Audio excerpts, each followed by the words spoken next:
everyone, welcome back to my YouTube channel. This video tutorial is for the Pawling Handbag by Handmade. Look how cute this is. Isn't this adorable? This is a really cute little handbag, but also has the option to add this crossbody strap, which you can also wear as a shoulder strap to make it into a shoulder bag.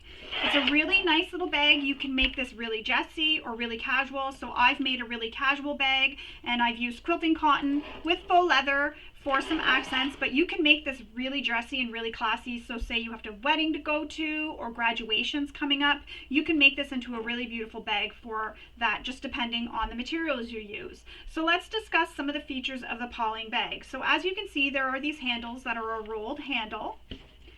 When you look down into the bag, there is a flap that closes the bag, and this is really unique because the flaps closed or clips closed on the inside of the bag rather than how flaps usually are, which are on the exterior. This is on the inside of the bag. Then inside the bag we have a pocket on one side, and there's an option in the pattern for not adding this zipper, so just making it like a little slip pocket. I show you how to do both, but I added the zipper to this pocket. And then on the other side, there is a slip pocket. And as you can see, it's a pretty roomy interior, so you have enough room for your wallet, keys, anything that you want to bring along with you. So I'm just snapping that back closed. On the sides of the bag, we have these little pockets here. So right here, you have a little pocket on each side of the bag, so you can maybe fit some gum, some candy inside there. So you have that. And then that's the front and the back, and it also has these accent pieces that go around the side and on the bottom too, and it's hard to tell, but I did mine in a teal and then my base in purple, so it kind of frames the bag, gives it a unique look. And then also these connectors, there's two connectors, so you have your bottom one and then the one that goes on the top for your handles. And I really like this. It's a really cute little bag. I fussy cut my fabrics so that you would see the squirrel in the middle, just like on the sides. I fussy cut those as well. You can maybe do some embroidery, anything you want to really feature it on the front of this bag. As I said, it's a really great bag for dressing up, dressing down, so really have lots of fun with this bag. Now, the tutorial is a little bit long, but I go into a lot of detail. I give a lot of tips and tricks along the way, so it won't take you as long as the tutorial shows. It may not, but in the tutorial I do give lots of extra tips and tricks. So if there's parts where I'm sewing or I'm pinning or taping or whatever and you don't want to watch that part, definitely feel free to fast forward through that or watch this in a faster speed. The choice is yours. This is a tutorial just to help you, show you how to make the bag and help guide you through making the bag in case you get stuck at a part or you're just not sure about something. So there is the Pawling bag. This is what I'm going to show you how to make, so let's get started. So the very first thing you'll need to do is read through the entire pattern. This is very important because oftentimes designers give information regarding, say, different interfacings to use or different sizes of hardware, or maybe even some pattern pieces need to be cut differently because you're choosing to use a material that can be left raw or a different size of hardware. So you'll want to read through the pattern and make note of this before you get started. And you'll also want to read through it just to familiarize yourself with the pattern and how the bag will be constructed. Once you've read through the pattern, you can go ahead and cut out your paper templates and then cut out your pattern pieces from the materials you've chosen. I've chosen to use a mixture of faux leather, and it is thin, so it is domestic friendly, and quilting cotton, which I have interfaced. So those are my choices. I also wanted to note that in my video tutorials, I don't show any pattern pieces, give any measurements, show any rulers, cutting mats, nothing like that. And that is for the protection of the designer, but also because many times I'm filming these tutorials during testing, and oftentimes, say, a measurement can change, and then if I give you the original measurement, that may confuse you because your written pattern will not have the same measurement I'm giving. So this way here, there's no measurements giving, which will cause no confusion for anybody, and you can just follow along with your pattern and refer to the measurement that's in the written pattern and still be able to follow along with the tutorial. So you will want to have your pattern open either beside you, printed out, or on another device or on your computer, and you can just minimize this video and you can still scroll through your pattern. So that information I wanted to give because I feel that that is very important for you to know before we get started. So now that I have gone ahead and cut out all my templates out of my fabric. Sorry, I got a little confused. So I've cut all my pattern pieces out. I go ahead and make some marks in the pattern. So the first thing I do is mark all my centers, and I also write what the pattern piece is, so what corresponding letter goes with this pattern piece. And I also mark a T at the top just so there's no confusion. I know where the tops and the bottoms are.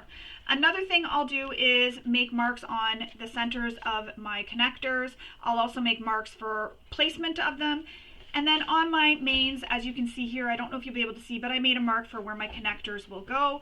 I also make marks for where my magnetic snaps go, and all those kind of marks. And this just helps me for when I get to those steps that I don't have to stop and go off camera so much, and also that it's just right there. It just makes it easier, and again, because I don't show measurements on camera. I've also decided, because I read through, that there's a pocket that I'm going to make into a zipper pocket. I will show you how to make the pocket per the instructions, but I'm also going to show you how to turn it into a zipper pocket if you choose to have a zipper pocket. So if you do, you'll need to grab a zipper to make it into a zipper pocket. And I'm using a number 5 here with a number 5 zipper pull. I've also gone ahead and collected all my hardware and put it in a little bag just because it's all here and I don't have to go digging for it during the tutorial. And the instructions do call for you to use some seatbelt webbing, but I've decided to go ahead and make my strap for my crossbody strap, and this is just because I wanted it to match and also because I don't have any seatbelt webbing, so I do need to order that. So I've gone ahead and made my strap early because that's not part of the instructions. However, if you want to make your strap, you can just take your material and say your hardware, whatever measurement your hardware is, so your slider and your swivel hooks, whatever the measurement is, you'll cut your piece 4 times that width. You'll fold it in half, then you'll open it up and you'll fold those long edges in to meet that center crease, then fold it in half again, and all your raw edges in the long edges are hidden. Open it back up, fold the short edge in just a bit on both sides, and then refold everything back up to hide those raw edges and stitch all 4 sides. I hope that made sense. That was kind of a quick overview of how to do that because that's not given in the pattern, but there are lots of tutorials on my YouTube channel that do show how to make straps that way. You can go ahead and pause this video if you want to make your strap, and then you can come back and continue following along. So I've gone ahead and made my strap. I will show you how to add the hardware. That's why I just made the strap and I didn't do anything else. I will show you how to add all the hardware. So now that we've seen what this is and everything that we need, we can get started on making our bag. So I'm just going to put my hardware off somewhere safe. So the first thing we're working on is our connectors, and it's these little pieces, so piece C and piece B. So you'll notice I've got a couple here. So this is piece C, these are piece B.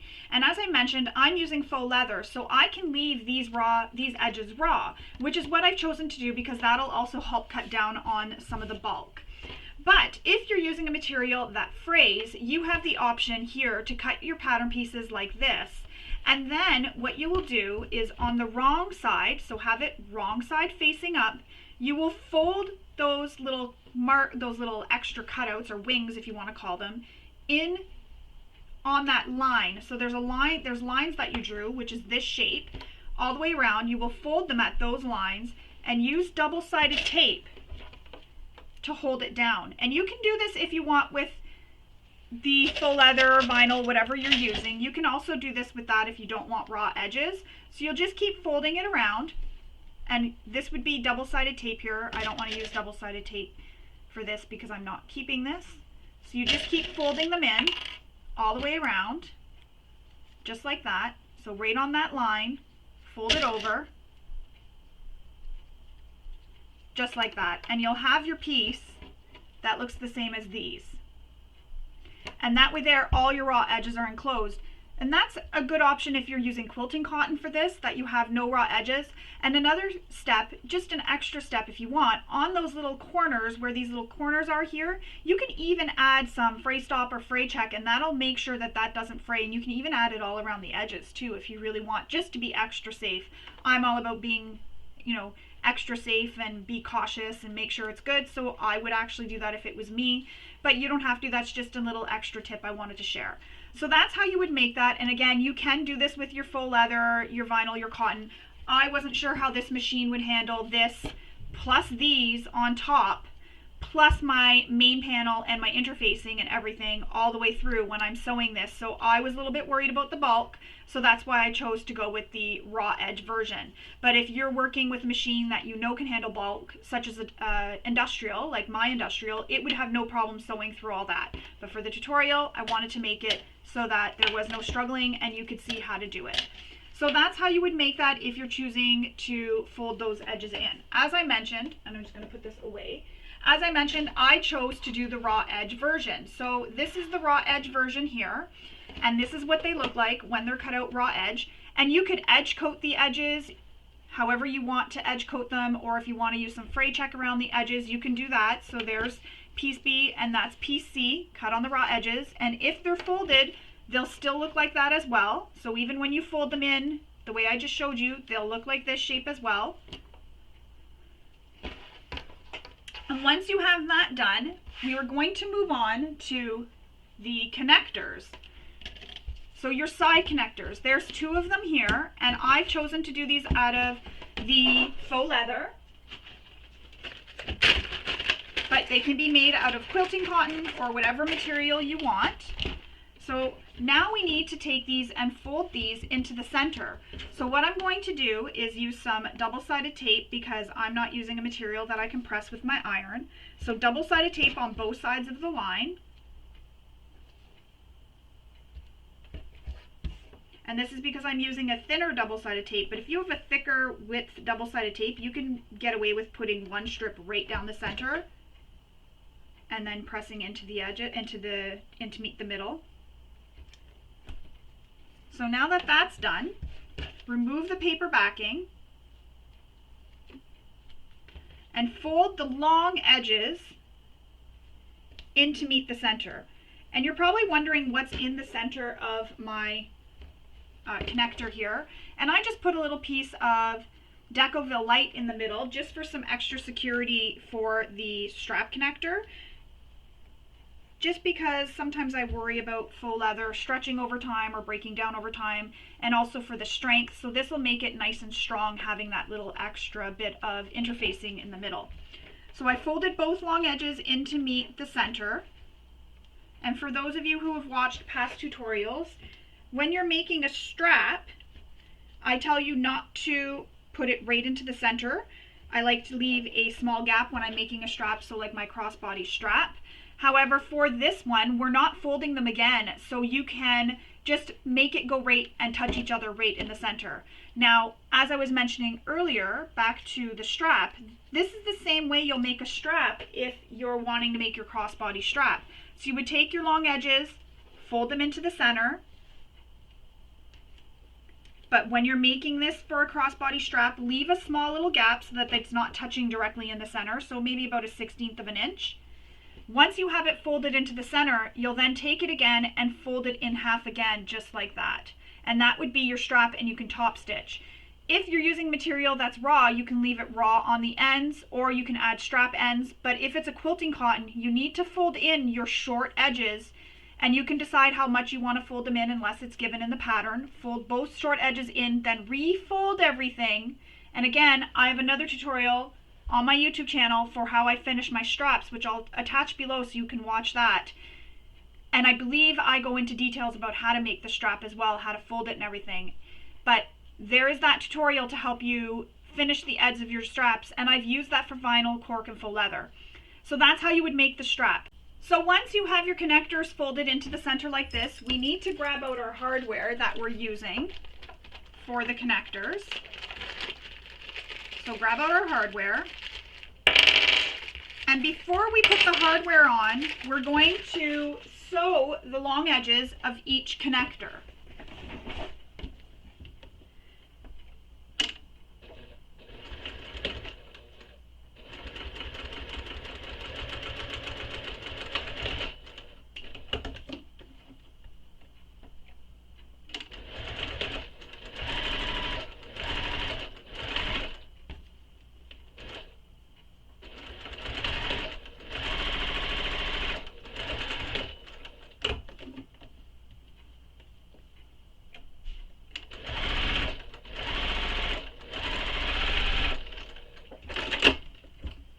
Cut all your threads I always say I don't want peekaboo threads later, so I cut them all now.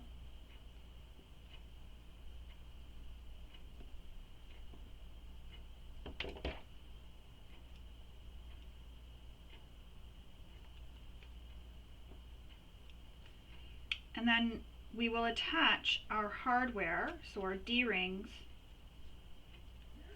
to our strap connectors. So your strap connector, the side that has the raw edges that were folded in, that's going to be the side that's going to be inside. So we're going to be folding that so those are touching and the pretty sides are out. So slide your D-ring onto your connector, fold your connector in half so the short edges meet, just like that. Repeat that for the other side, the other one. So there you go. Now we're going to baste the short raw edges.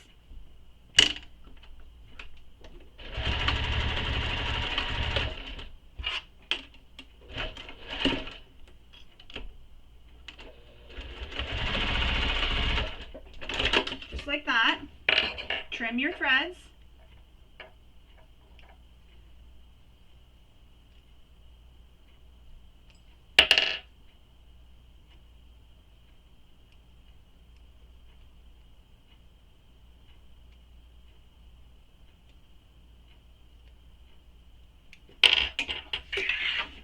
And I'm just going to clip these together just to make sure that I don't lose either of them. Now, if you haven't already, go ahead and mark all your center marks on all your pieces. You'll want to mark them lengthwise and widthwise if you haven't already. I've already gone ahead and done that. So now we can go on with making these connectors. So you're going to take the small connector, and we need our hardware that we have chosen for this. So in the pattern, it is given to use either O-rings or rectangle rings. I'm using these D-rings because I don't have the correct size for these pieces. So I need to use the D-rings here that I have.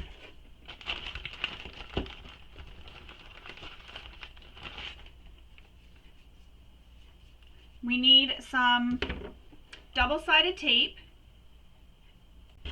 So I'm going to place some tape just on the top here, and that'll help hold this down when we put the D-ring on this connector piece. So I'm going to do this for all four.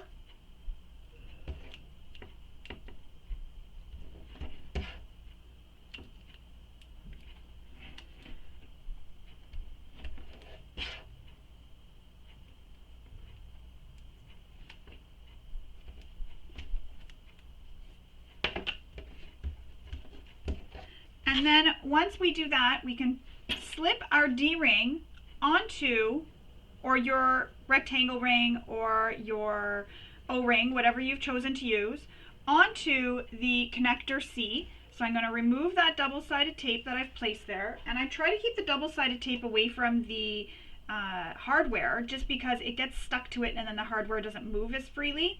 But you're sliding the hardware, you're placing the ring or your hardware, whatever you've chosen to use, at the horizontal line, and then you're folding that edge over. So you'll see there's kind of like the way it goes in, the connector goes in, where it goes in before it goes straight is where you're folding it down to. So that's how it's going to look there with that one. So you're going to do that with all four. Just remove the paper backing. This one's not coming off as easy. Remove the paper backing, and again, fold it over. And if you're wanting to make sure they're all the same height, you can actually put them on top of each other and just do that and make sure that they're all the same. So put your hardware on, fold it down. I'm just going to make sure it's all the same length.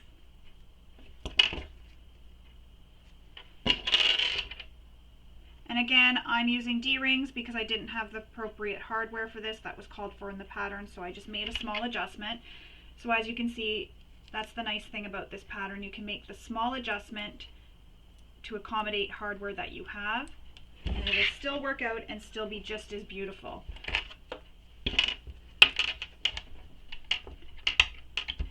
So there's my 4. These are the top connector pieces, all complete. So once we have these top connectors folded, so the back it's folded down to the back and our hardware is on, we have a couple of different options for how we're going to attach these to our bag. So the first option is to take your B connector and place it so it's pretty sides up, and place the C connector on top so it's wrong sides against the pretty side of the B connector. But to show you this for the tutorial, I'm just going to flip this over because it's easier to see the gray than it is the 2 dark colors. So what I'm going to do is place the C connector on top of the B, so the C connector's wrong side is touching the right side of the B connector. So make sure it's pretty sides up. And there's a measurement given in the pattern for how far you're going to place these. So you'll put it on top, and then you'll stitch all the way around the C connector. So you'll stitch all the way around, and that will attach it. Then you can take your main piece, your main panel, and there's a measurement in the pattern given for where we're going to place these connectors, or on your paper template there's also a marking or a cutout for where you will place these. So you can also use that. Once you have that done, you can then take these, lay them down on top of your main panel piece, and you'll stitch all the way around the B connector using the measurement given in the pattern. And that's the first step, or the first option to attach these. Now the option I'm going to use is taking my B piece, placing it at that mark that's given in the pattern, just like that. I'm going to stitch all the way around the B connector. Then I'm going to take my C connector and place it on top. So wrong side of C connector against the right side of the B with the measurement given in the pattern, and then I'm going to stitch all the way around that. And I'm going to do that for all 4 connectors. So I'm going to do that now. I'll do it for one and then I'll go off camera and I'll finish the other ones. So I'm just going to take some double-sided tape, and I'm going to place a little piece in the center there of my B connector. Now you can use a zipper foot here. It is going to be helpful to use a zipper foot to get around everything if you want to for your hardware. But for this piece you don't really need to. And again, this is a raw edge material I've used, so I've got raw edges. So I'm just lining it up. So I went ahead and made my mark again before I started the tutorial. So I just lined that up with that mark, but you can use your paper template to do that. Now I'm going to stitch all the way around. And I don't want any back stitching at all on this connector. So what I'm going to do is I'm going to leave long tails, and I'm going to start, and I'm going to stitch all the way around and come back, and I'll stop in the hole I started in. I'll pull the tail, I'll leave long tails, pull them through to the back and tie them off.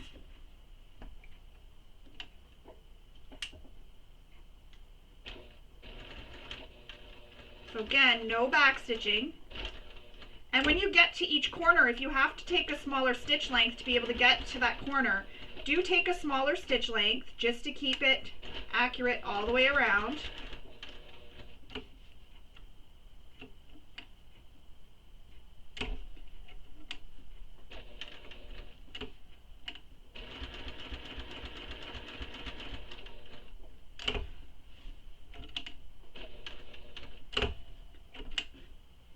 So my threads, I want to make sure I don't stitch over them, so I always pull them back away from the needle.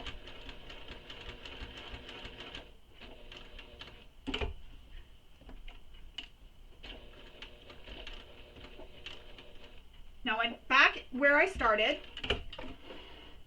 pull long threads, and now I'm just going to pull on these 2 back threads that are back here, and that causes these little loops from the front threads being pulled up. Pull them both through. You can use the end of your seam ripper or an awl to get them through, or as I did the pointy end of my scissors. Just don't cut the threads because you do want to tie them off. I have accidentally cut them before and I have to undo the stitching and re-stitch it all. So I'm just tying them together, and once you have these tied together, you can also add a bit of glue. I'm going to trim these so they're all the same length because it's hard to work with when they're different lengths. You can also add a bit of glue over your knot. Just make sure the glue dries before you move on to attaching your C connector on top so that you don't get the glue all over the bed of your machine.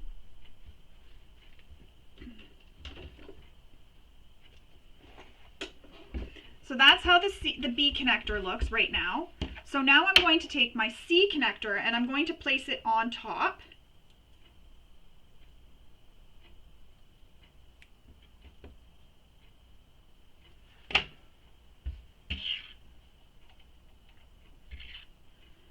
And I'm going to use the measurement given in the pattern for how far it has to be on my pattern piece. And I'll know that because the stitching, previous stitching I did. And just make sure it's centered, just like that. So now I'm going to top stitch all the way around that, and I'm going to switch to a zipper foot for this so that I can get nice and close to my D-ring. And we folded over, if you remember, that top straight edge of C, so that's under here as well. So it's going to be a bit bulky, but we should be okay to get through it. Just take your time. Stitch slowly as you go so that you don't make any skip stitches or kind of go off and go wonky and don't continue sewing straight.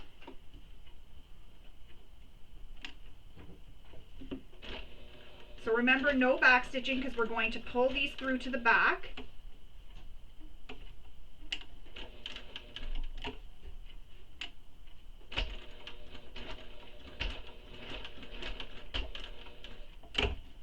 And if you remember, I said that I cut the interfacing on the back so that it would be out of the seam allowance. So right now I'm not stitching over any interfacing. Now coming up towards my D-ring, of course I will up there, but I'm not going to be stitching through it anywhere else.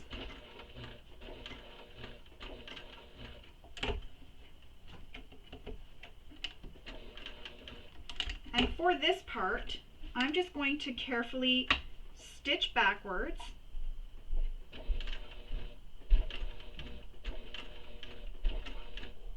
and turn it so that my presser foot isn't on top of that D-ring.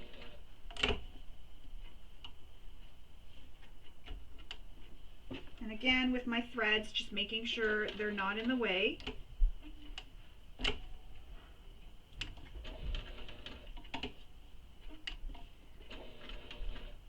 And I'm back where I started, so lift up my needle, pull my threads to the back. So again, same thing.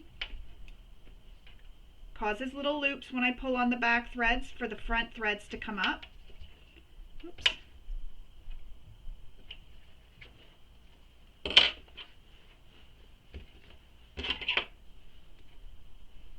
Sometimes one of the threads gives you a bit of a harder time.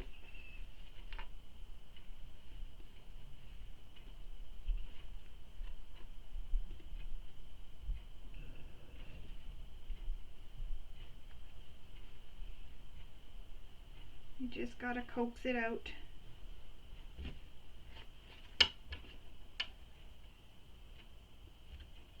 Oops. Trying not to pull on any other threads here.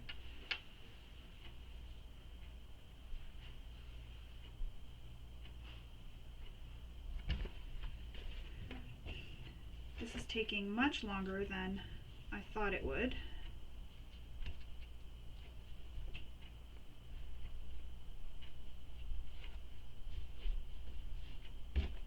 Alright, so now all 4 threads are through to the back. They kind of fought me there, that one. Put them together and knot them, and then you have no back stitching on the front, on your connectors, on the front or the back of your bag for these connectors. Now if you're using a material that would hide back stitching, absolutely go ahead and do some back stitching if you prefer. Because I'm using this vinyl, it will show my back stitching. I'm also using a rainbow thread, so my back stitching would show. And that's how it looks. And I can add a little rivet into the center here, which I will add. So I'm going to go stitch these other 3 onto the other side and the remaining main panel, and then I'll come back and we will continue on with making our bag. And the reason why I'm going off camera is I don't feel you need to sit through me sewing those last 3, because as you saw, it just does take a little while because I do take my time. But I'm going to go sew these and come back, and I'll also add a rivet. And if you don't have rivets, you don't have to use them. You can also use a Chicago screw, by the way, but if you don't have those, you don't have to use them. You can just leave it just as I've stitched it there. Or if you've done the other option, which is these are already attached, you attach it to the main panel and stitch around the B. So those are your options. I'm going to go finish, as I mentioned, sew the last 3 on, and I'll come back and we will continue on with making our bag. All right, so my connectors are attached. As you can see here, I've attached them to both the panels, so 2 of them to each panel. So we're going to place this to the side for now, but before we do, if you would like to add a bag tag, you can go ahead and use the measurement given in the pattern for adding it. I did punch holes for rivets, but I'm going to wait till I attach my interfacing that I'm putting onto the main panels when we're done constructing the front, so that I have the rivet going through all those layers and some foam just for some extra hold. And you can also do the same thing if you want for attaching your bag label as well. If you want to wait and attach it later when you've gotten your interfacing attached to the back, you can. Or you can just place a piece of Paltex or Decoville behind where your bag tag is, and that'll also offer a little bit of extra stability and security behind. So put this to the side for now. We're going to work on making our handles, and you'll have 2 pieces that are like this, and you'll need to draw a line down the entire long length of the strap, so from one end all the way to the other. And once you have that done, then you can take some double-sided tape and place them on both sides of the line. However, if you're using quilting cotton, you can go ahead and just press that with your iron. So I'm going to show you one handle, and then I'll go off camera and I will sew my second handle. So double-sided tape from one end all the way to the other.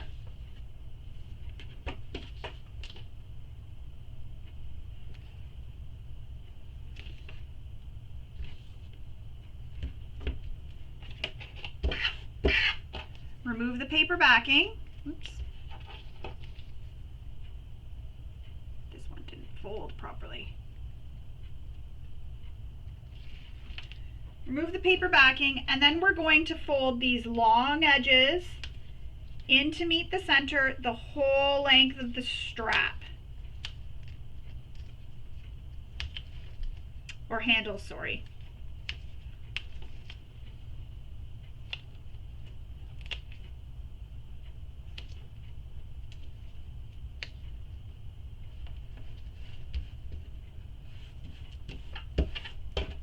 Do that for the other side.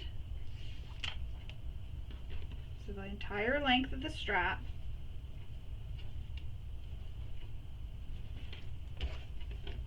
Handle, sorry, I keep calling it strap, it's a handle.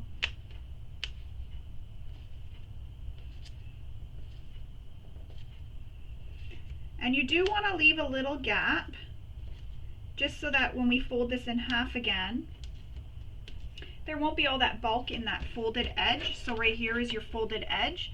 You don't want to have all the bulk here in this folded edge, because we're going to be folding this in half like that next. So before we do that though, what we need to do is there's some measurements given in the pattern for how far up you need to mark from each short edge.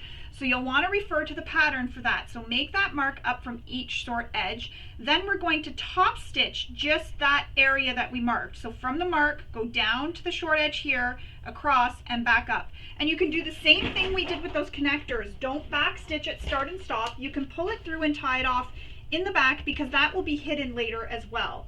So don't back stitch if you don't want any back stitching on your handle.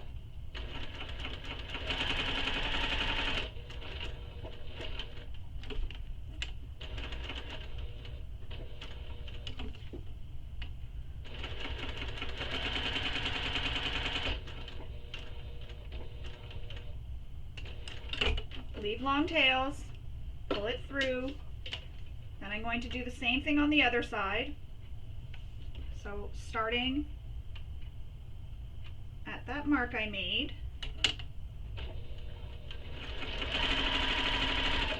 so down the one edge, across the short edge,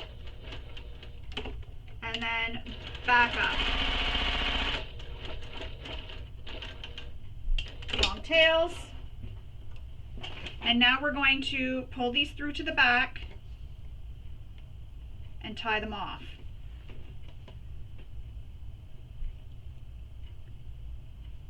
And this will just bury those knots after when we fold it, and you won't have any back stitching on your strap, or handle, sorry, I keep calling it strap, I realize that. You won't have any back stitching on your handle because it'll be hidden between the folds later and when we sew it. And I'm trying not to catch the other threads from the other side as I tie them. And same thing, you can add a little dab of glue if you prefer, as you did with the connectors. If you chose to add the glue, just allow it to dry before you do anything. This one doesn't want to tie for me. And depending on your thread too, be careful of how tight you pull on it when you're pulling it to tie the knot. I have broken the thread before tying it, and then I have to unpick my stitches. So I just unpick down a little way to get long enough tails, tie it off there, and then re-stitch again, starting in the hole I stopped in, go up to where I need to, and pull long tails through to the back. So this method is handy when that happens. It's also handy when you're top stitching a strap, because you don't have to undo the whole strap, because sometimes we run out of bobbin thread at the wrong time. And then what I do is I take my threads when I'm doing that, so you have your strap that's all folded, and say it breaks off along the edge here. And I know I'm going off topic, but I wanted to explain this. Say your bobbin thread runs out here, so you unpick the stitches back a bit, tie it off, and then what I do is between the seams I take my needle where they're tied off and pull them through to one side and pull them up through the seam, and then I tie it off, and then I just fish my needle through to bring it back through the long tails and then cut it off. So fish it back through, your needle back up through, and then I cut it there. So that way there, that knot is sort of buried between the layers of the handles or straps. I hope that all made sense.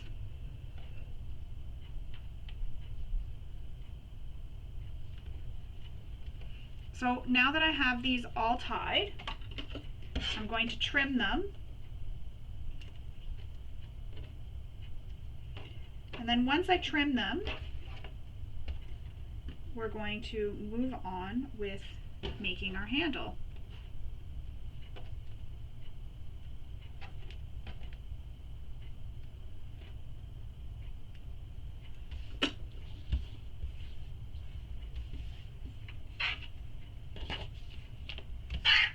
So now that that's like that, we have it top stitched just on those two short edges between those marks.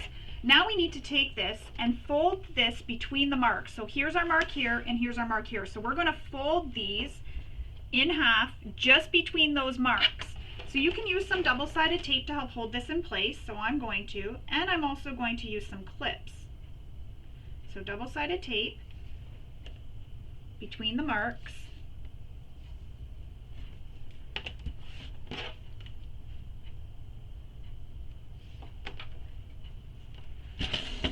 So just fold it directly in half,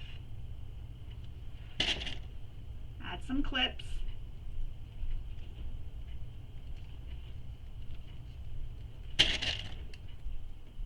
and then we're going to top stitch this edge that we've just folded together. So not this folded edge, the edges with the two folds that are together. So the edge right now that I'm pushing together, that's the edge we're going to stitch using the seam allowance given in the pattern.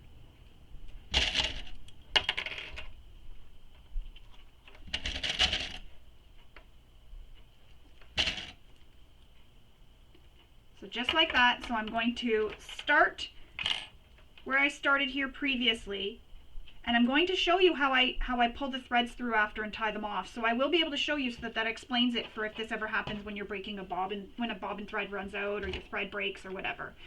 So starting where I stopped, or started, because I stopped and started on one side, I'm going to also put a clip just further down to help hold this together. I know we're not sewing that edge, but it helps hold it together for me so that it stays nice and flat. Get this under my needle. Put the needle right in where I started and stopped previously. And it might be a little bit hard to see, and that's sort of why I lean back, just so I can see where that needle is going.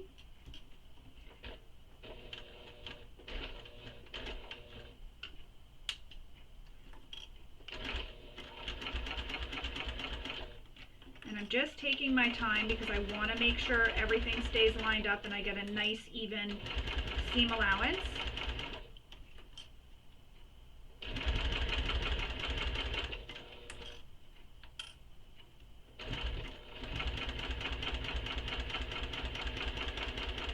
And I'm coming back down close to where I started and stopped previously.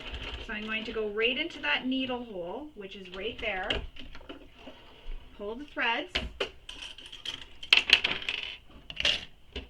And look at how beautiful that looks so far. Now, these threads here can be pulled through because I can see the loops back here and I can pull them through just like that. I was able to grab them and pull them through just like that. So see how they're in the center? Now you may need to use a needle depending on where your threads are. So if it's on the other side of the strap, you would have to use a needle to thread them through up to there.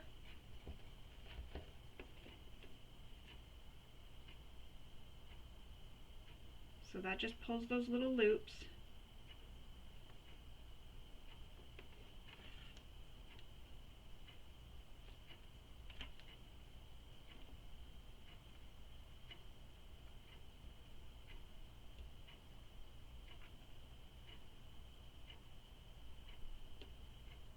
I'm going to grab my needle and I'm going to do it with my needle.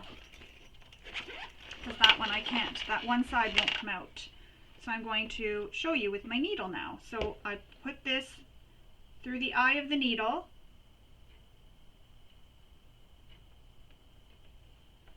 And then just poke it through just like that. Now tie these off the same way we did the other times.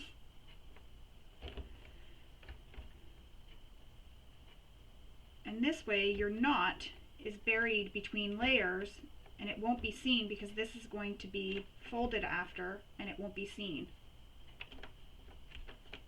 Because remember, this goes over our hardware on the bag.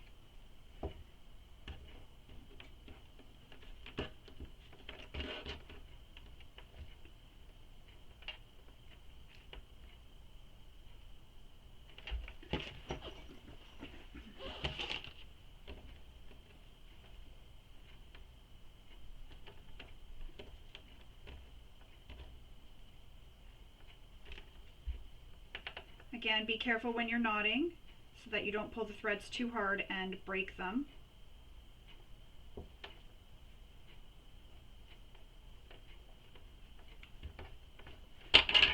Cut your threads.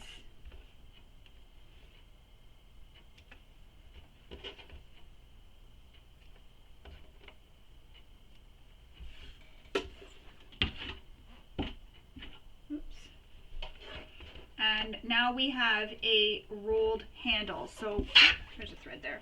So one side is rolled and one side is not here. The two ends, I mean, are not. So you have the middle, that's where your hand would be. And these are going to wrap over our hardware, which will bury everything as well. So we're going to put this to the side and move on. But before I move on, I'm going to finish wherever my second handle is. I'm going to do my second handle and come back and we will continue on. So I've just completed the second handle, not both. So now both handles are done. We're going to stick these off to the side and we're going to move on to working on our exterior. So making the exterior. So we need back those exterior pieces and then we need our main panel bottom accents. So that's these pieces here. I'm just going to put some stuff away or move some stuff around. So once you have all the pieces you need, we need to take it so that the main panel is right sides up and the main panel bottom accent is right sides down together with the bottom of the main panel. So if you're using a directional print for your panel pieces here, the bottom panel, make sure it's going to be facing in the right direction when you flip this down after we sew it. So we're going to pin them together. And I like to line up the centers and the sides. And I didn't mark my centers on the bottom of these panels, just at the top. So I will mark my centers because I can see where I folded it in half. So I'm just going to quickly mark my centers because these are important to have for later construction. So now I'm going to line up my centers and the sides and then pin the rest of the way.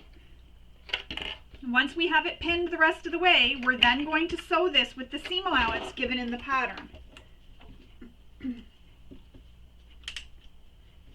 And if you were using a longer stitch length for top stitching, don't forget to return your stitch length back to the length you use for stitching structural seams.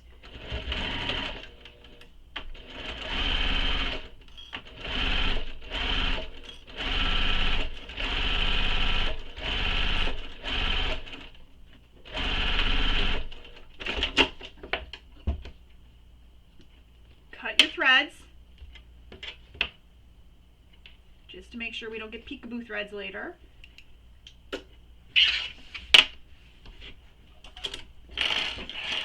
And then we're going to flip the front panel down, just like this. So you're going to take this bottom panel and press it so it is down, so the seam allowance goes away from the top, and so your seam allowance here is going in the same direction as your front or main bottom panel.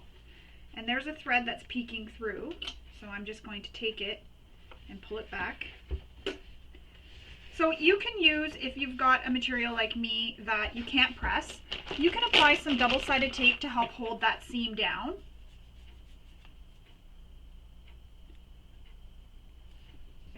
So just apply the double-sided tape along that whole edge.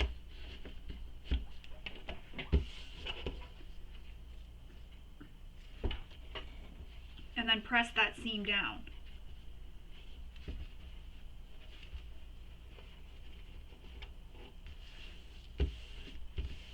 And it'll look just like that when it's pressed down. If you know your material can handle heat and you're not going to hit any of the material, say you're using a non-fraying material, go ahead and press from the back side as well. That'll give it a nice press. So now that we have that, we're now going to top stitch this seam allowance. Again, make sure that seam allowance is pointing down towards the main panel bottom accent.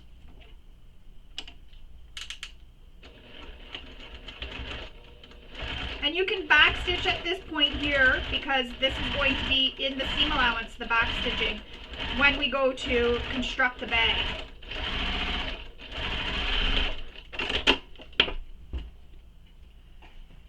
Cut all your threads. If they were in the middle of the panel, I wouldn't be so concerned about cutting them, but because they're on the sides, they can poke back through. So that's how one looks with the main panel bottom accent. So now I'm going to repeat that for the second one. So again, your main panel, front or back, whichever one it is right sides up, and your main panel bottom accent is right sides down. So they're pretty sides touching. Line up the center marks and the sides.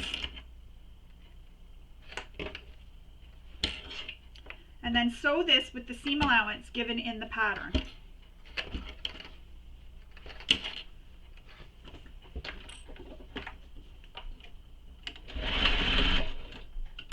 And don't forget to return back to your regular stitch length for attaching this main bottom panel.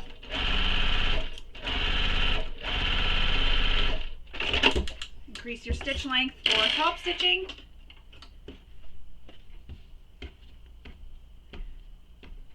And I ran out of bobbin, so I'm going to quickly change my bobbin.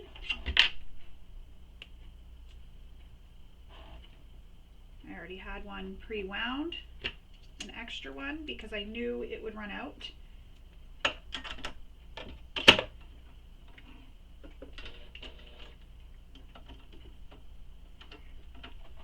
And then I'll just stitch back where it ran out.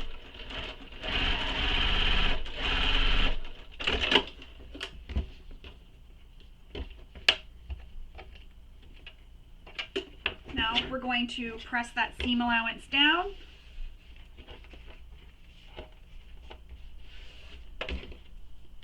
Use some double-sided tape to hold it in place if you're using a non-fraying material or a material that can't be ironed.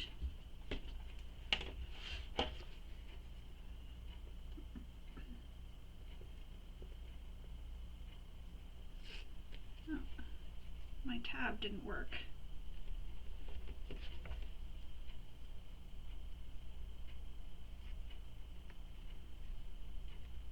Tape is giving me a hard time. There we go. So just give this panel a good press down away from the main. And then go ahead and top stitch this.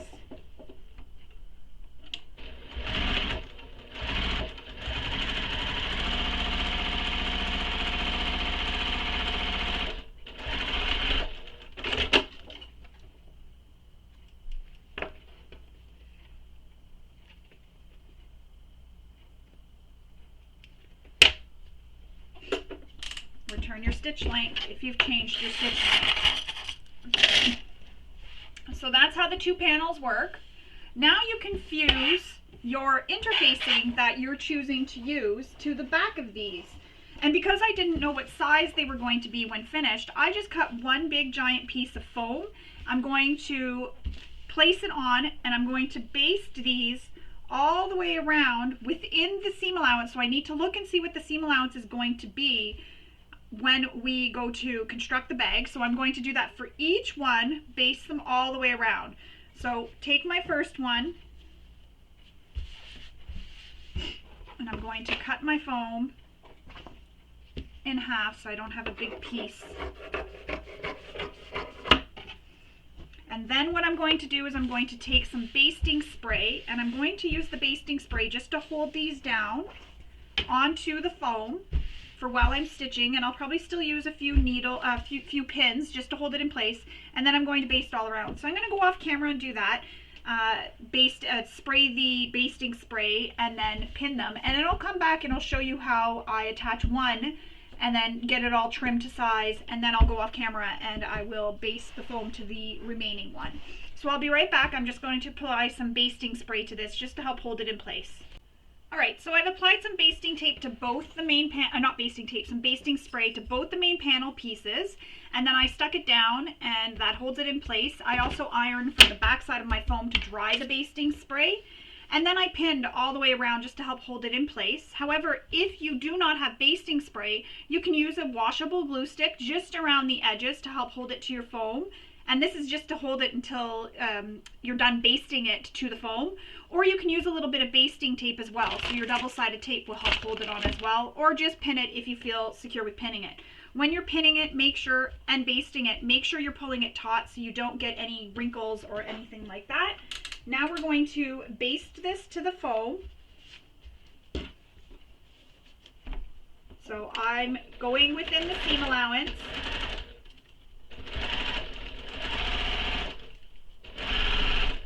And basting it along. Take my time on these curves. And I do use a longer stitch length for basting, just because it's only holding this to the foam for while we sew this bag together. So the stitching doesn't have to be super perfect, but you do want to make sure it stays within your seam allowance.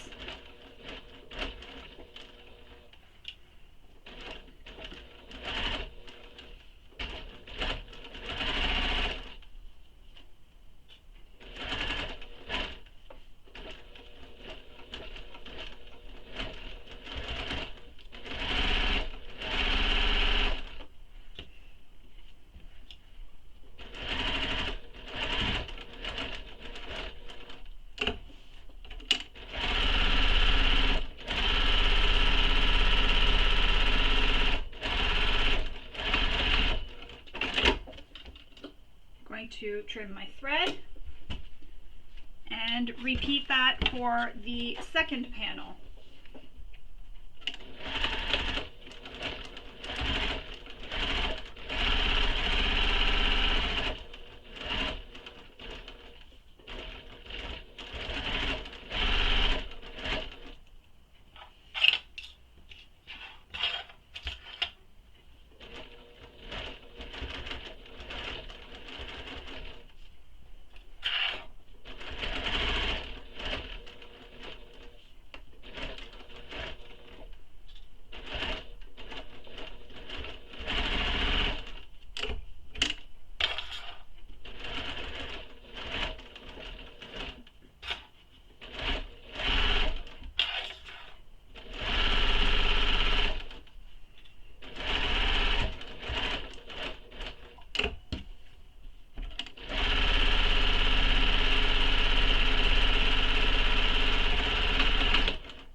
back stitches start and stop just to help hold those basting stitches in place.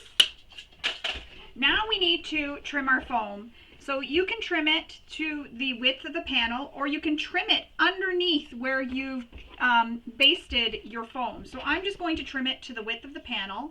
So I'm just going to follow the shape of the main panel. Careful not to cut your main panel at all, so go very slow when you're cutting.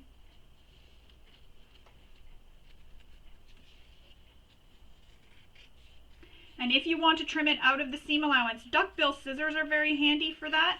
So you can get right in between your material and your foam or your interfacing. So whatever you've chosen to use. You may have chosen to use a different type of interfacing, and you may be able to fuse it. If you can fuse it in place, go ahead and fuse it. And then, so fuse it from the wrong side of your foam so that you know. So fuse it on the wrong side and just fuse over where your panel is, and just get it like temporarily fused, I guess you could say. And then trim your foam to length, and then back on the back side again, press it if it's fusible from the wrong side.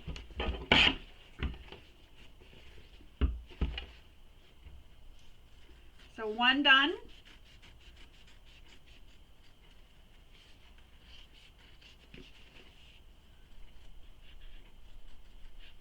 And trimming the foam out of the seam allowances is very handy if you have a machine that struggles with a little bit of bulk.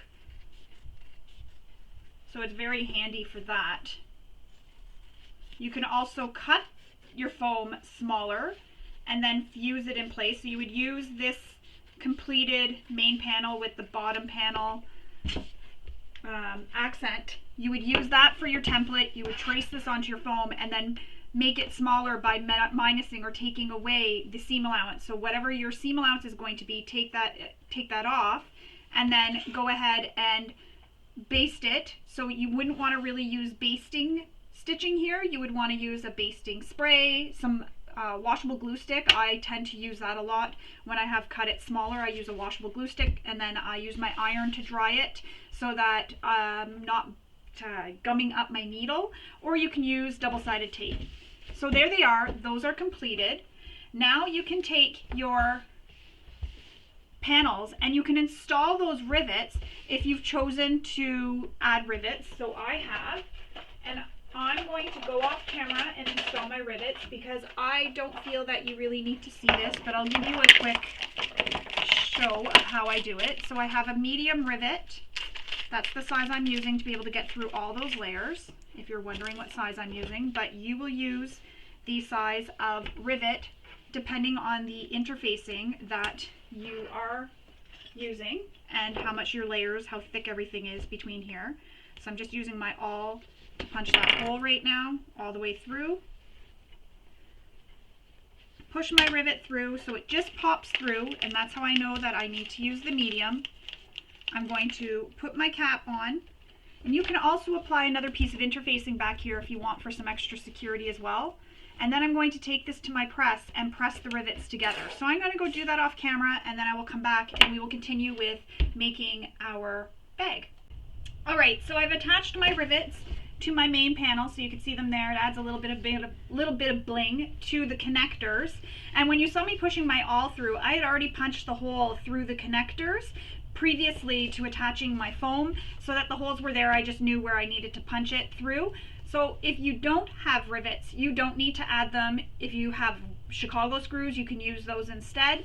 But that is how it looks if you decide to add rivets. And if you don't, that's okay. It's really your bag, and you want to make it how you see good for the materials and supplies you have. So again, if you don't have rivets, the sewing to attach the connectors will help keep the connectors attached. And if you really want to have some extra security when you're attaching these connectors, you can stitch across this top here, back stitch over it, and stitch back. Make sure you're going though right on top of these stitches, back over all your stitches here on your C connector, and that'll really help hold that in place and give some extra security if you're looking for that. So that's how they look. I'm going to place these off to the side. Now we need our base exterior. And if you haven't already, you want to attach your interfacing to your base exterior. Again, I've used some foam, so you'll want to attach that to your base exterior. Now, if you'd like, you can also use some purse feet. So I'm going to show you how to install purse feet. However, not all purse feet are installed the same. So you do want to refer to your manufacturer's instructions for installing your purse feet. So what I need is my seam ripper and pliers. So we'll take our washers, and we're going to use our washers, and there's measurements given in the pattern for where to place these, so you'll want to refer to the pattern for the measurements given. So I only need 4 because I'm only using 4 purse feet, so 4 washers and 2 feet. So one of these is going to have to come out. So I'm just going to put away the ones I don't need so they don't get lost. So I'm going to take my washer and place it at that mark that was made, centering it on the mark that was made for that measurement, and I'm going to do that all the way around.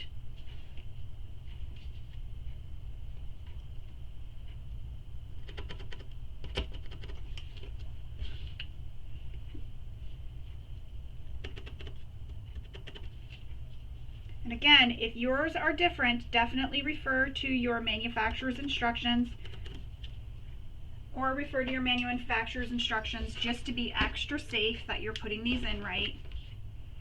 Now I'm going to cut the slits for where these go.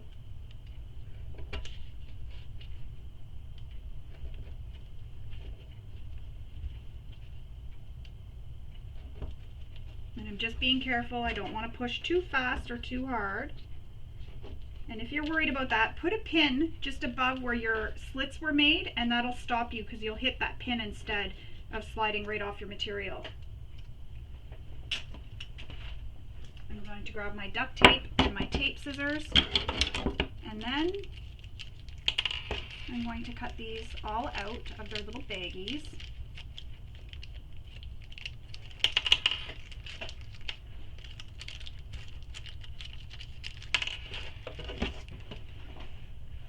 Now, we need to take these and open the feet up, or the prongs, to push it through those slits we made. So push it through to the back, through the slits, just like that. Apply your washer, and if you want, before you put the washer on, you can also put an extra piece of interfacing there.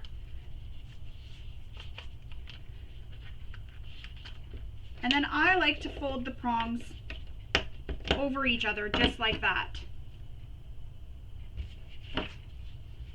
Now, I've also applied a piece of Decoville Heavy in between my foam and my base panel. So there's a piece of Decoville Heavy between this that you don't see, and that was just a personal choice, a personal preference, just to help give the bag a little bit more stability in the bottom. So that's why I'm also not adding that extra piece of interfacing after I push through my prongs, because I already have the interfacing, but it's just in between the foam. And it just makes this a little bit sturdier. It may make it a little bit hard to turn when I go to turn the bag right sides out. I'm gonna have to wait and see how hard that makes it for me. And that might be when you decide you may want to fast forward through the video and then see how it is before you attach your base stabilizer. And what I did for the base stabilizer was I just cut it so that it was out of the seam allowance. I figured out what the seam allowance is for when we're sewing the base stabilizer to the main panels and for when we're sewing it to the side panels. So I took into consideration all those seam allowances before I cut my Decoville Heavy. I just love, oh, there it is. Because I don't want it to be in the seam allowance when I'm sewing. I want it to be way out of the seam allowance so that it's not there and I'm not sewing through extra bulk for nothing. And it also helps when we're pressing and turning right sides out. You don't have that bulk in the seam here.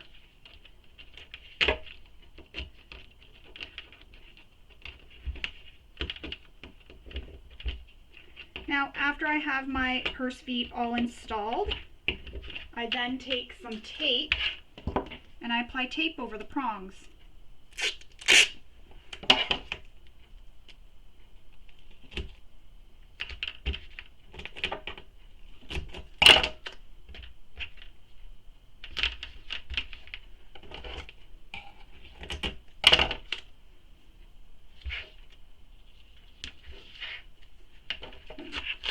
Just gonna fix this one so it stays out of the seams. And anywhere you have prongs, you can do this. It just helps protect the prongs and also protect the bag so that the prongs over time don't get caught on the lining and eventually either open up or cause a hole through the lining. So that's how your base looks with the feet attached.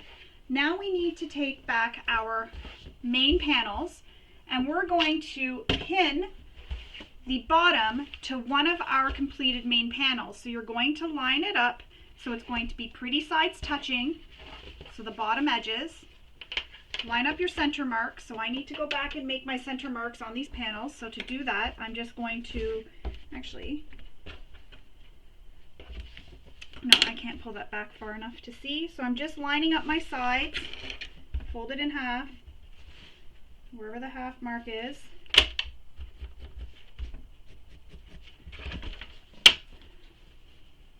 Line these up, and this is how I do it for the second one, so I don't have to fold that in half. And just make my center marks. And yes, I'm using pencil. I don't get super concerned about it because it is on the wrong side of the bag, but you can definitely use a fabric safe marking tool. Usually I just try to keep it within the seam allowance when it's somewhere that will be seen eventually, but this won't because it's on the interior of the bag, so I'm okay that I wrote on the foam. So I'm just clipping them pretty sides touching, the bottom edge of the main panel to the long edge of the base panel, so not the short edges, the long edges. I'm going to sew this with the seam allowance given in the pattern. Make sure your stitch length is at a stitch length you like to use for constructing a bag, sewing those structural seams. And if you need to, because you've done what I did, which is added that extra interfacing to your base panel, and you're finding it's hard for your foot, your presser foot, to get past it, go ahead and switch out to a zipper foot. That'll help you get past all that interfacing with no issues while you're sewing.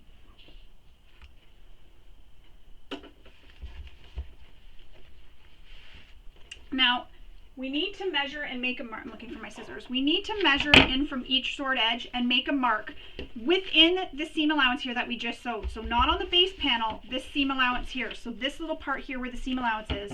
And you're going to snip into the base or the seam allowance just up to, not on your stitching, but just up to the stitching.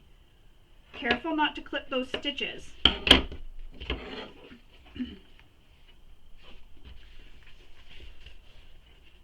So then you're going to fold the base panel open, but this seam allowance here that you just snipped into, the seams are going to be pointing or folded so that they are folded open, so that they're kept open, and the rest of the seam here, so this middle part where the seams aren't, is going to be pressed down towards the base panel. So what I'm going to do first is I'm going to, just as an extra step, I'm going to baste this seam open right here where we've pressed, cut it and snipped into the seam. I'm just going to add a few stitches so that holds that open. Just baste it open.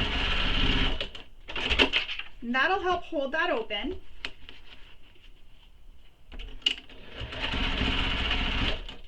Just a little extra step to hold it open.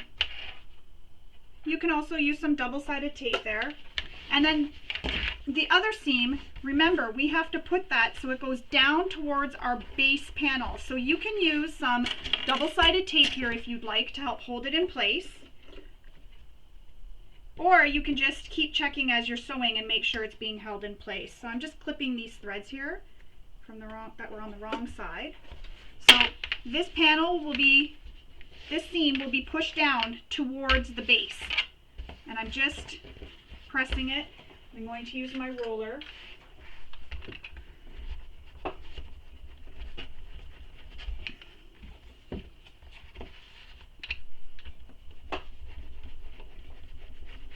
is just helping me flatten this as much as I can.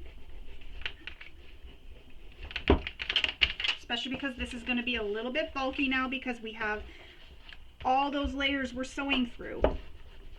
So if your machine struggles with bulk, I recommend cutting the foam out of this seam. So unpick all those stitches where you basted the foam to your material, and then you'll only be stitching through the one layer of foam, and that's it. And obviously your two fabrics or materials that are here. I do recommend that, or as I'm doing, which is rolling that seam so it goes super, super flat. I'm really pressing it with this roller. So now we're going to top stitch this. You may need to switch out to a bigger presser foot as well. So we're going to top stitch this across the base panel.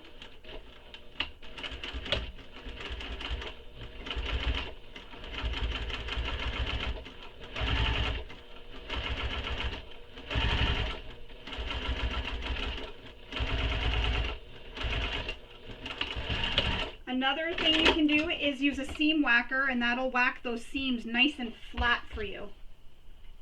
But the roller really did the trick. It really flattened that out, and I was able to top stitch that. If you can see, there we go. I was able to top stitch that with no issues. You may need to switch out to, say, a bigger needle if you're worried about the bulk. So that way there you can top stitch. I was fine. And I pressed that seam open. So now we need to attach the other side. So same thing, pretty sides touching.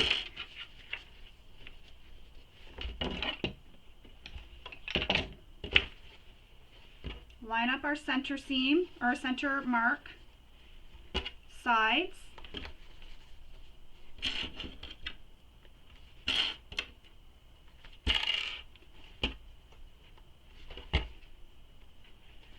Clip, and then sew. Don't forget to return your stitch length back to your stitch length that you use for sewing bags together. And again, if you did what I did, which was have interfacing in the center here, so I put some deco veil just in the center of my base. You may want to switch out to a zipper foot so that you can stitch here if your foot is being pushed over because of that interfacing.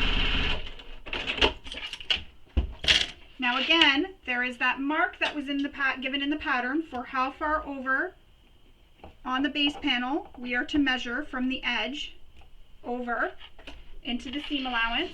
So I already had those marks. I'm going to snip without snipping those stitches. If you do snip the stitches, however, don't panic. What you can do is start back behind where you snipped into it, back stitch right on top of those previous stitches, and stitch back all the way along again. And that'll help hold those stitches in place. So now where we snipped, it's just a small amount. I'm going to baste that open so that it stays open for me. And this is also helpful for later when I'm constructing the bag. That'll be held open, which also helps reduce bulk.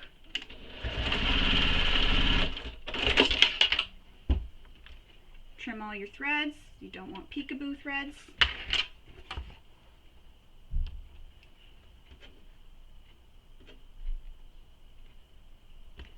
And then you can press this seam again towards the base panel. And this is where a seam roller or a seam whacker are helpful. So I'm going to start on this side.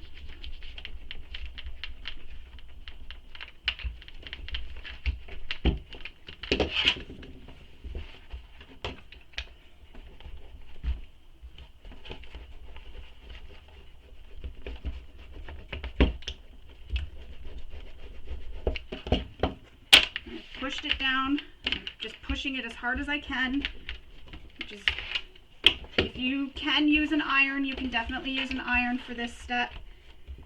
I'm using material that can't be pressed, so that's why I'm using my roller. Normally I just finger press seams too, but this one is not one that I can finger press because it's so bulky. Trying to put my roller away. So there we go, the seam is pressed. now I'm going to top stitch that seam on the base panel.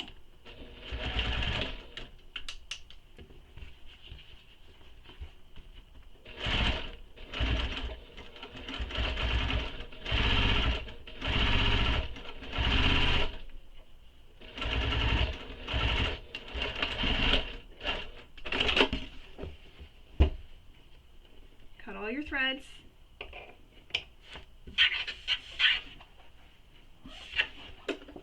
Turn your stitch length, and there we have it. We have our base attached and top stitched all the way across. We're going to stick this to the side, and we're going to move on to making our exterior side panels. So for this, we need the exterior side panels. So I'm just going to get mine out.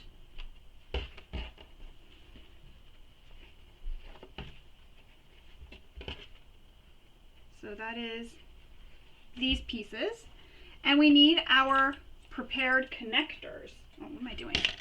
We need these prepared connectors. So we're going to place the connectors on these side panels, and there's a measurement given in the pattern for how far up these connectors need to stick off the edge of your side panel here at the top where this little cutout is down here. So I'm going to place them at that mark and centered, because I had already made that mark, and I can see where the center mark is because that's where, remember, we folded them in to meet the center, so you can see that that's where that center mark is. Pin it in place or clip it in place. Repeat that for the second one. So again, using the measurement given in the pattern and how far up it has to stick up off the edge. Now we're going to baste this in place, and I'm going from the wrong side because it's hard to see on the right side, for me anyways.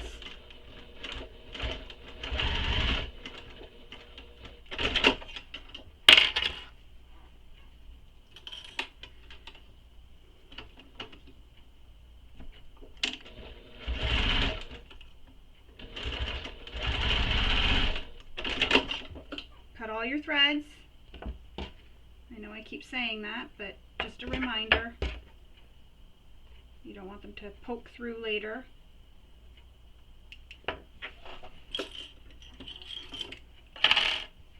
Now we're going to take the bottom side panel with the connector and the lining panel of this and place them pretty sides touching. So place them right sides together, pin them in place. So I'm just clipping it all the way around.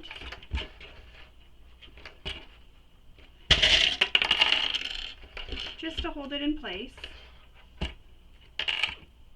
And I'm also making sure that those center marks are all lined up when I get to the center marks. And making sure these tops are lined up. Now we're going to sew.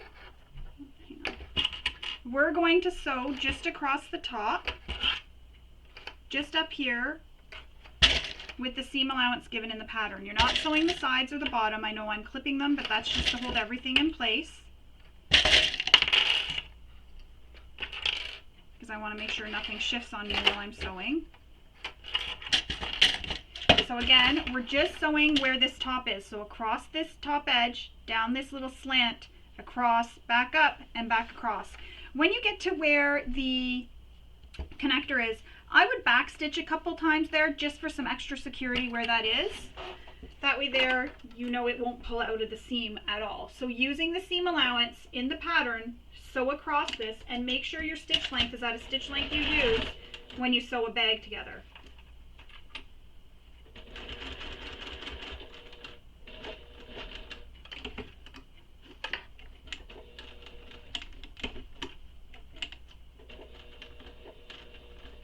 And also make sure that D-ring or whatever hardware you used is out of the way.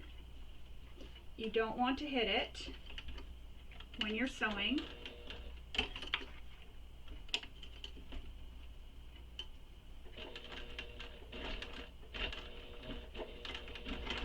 So here I am at that connector. So I'm going to back stitch over it.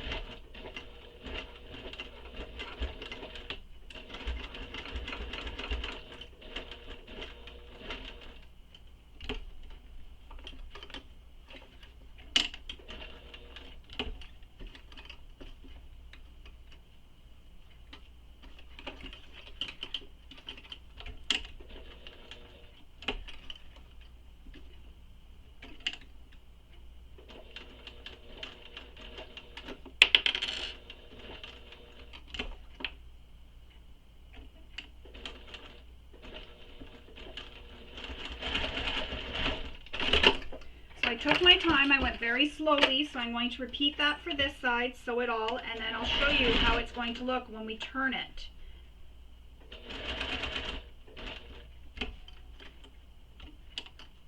So again, making sure that D-ring is not going to be in the way when I come across.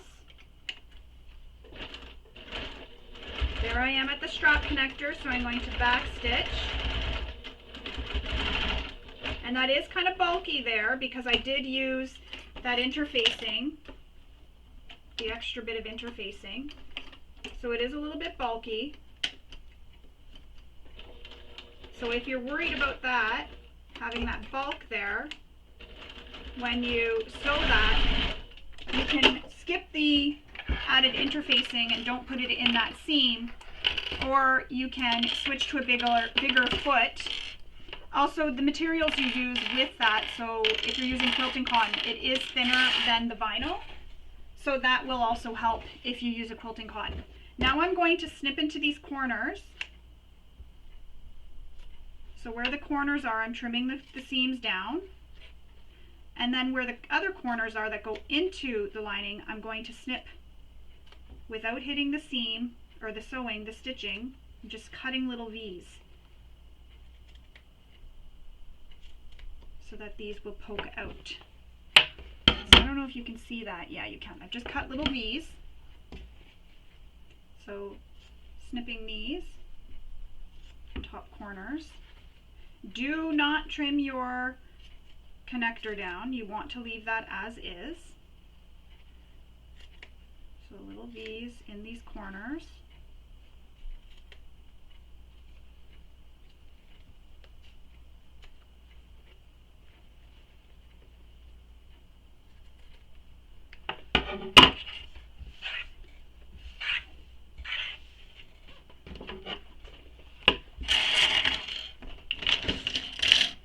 Now we're going to turn this all of right sides out, so we need our little turning tool, because you're going to gently poke out your corners.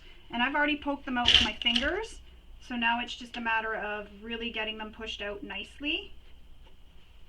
And I also like to run my turning tool across the seam to really push that seam out as well.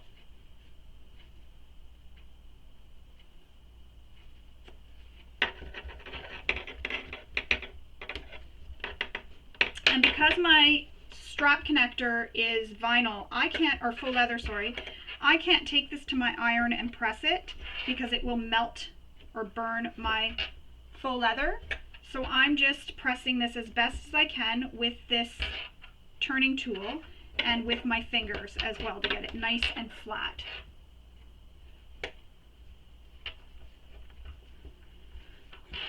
So there's one, so you can see I got it nice and flat. Now we'll do that for the second. Again, I push it out with my finger first, and then I take my turning tool and I go into the corner. And if you're finding that there's still a lot of bulk in the corner and it's making it hard to turn it back right sides out and trim some more bulk down. And also be very careful when you're pushing out those seams. You don't want to push your turning tool through that corner. Often what I like to do when there's a corner is backstitch a couple stitches just to reinforce it in each corner. I didn't do that here. I totally forgot. So I was trying to focus on making sure my seam allowance stayed accurate.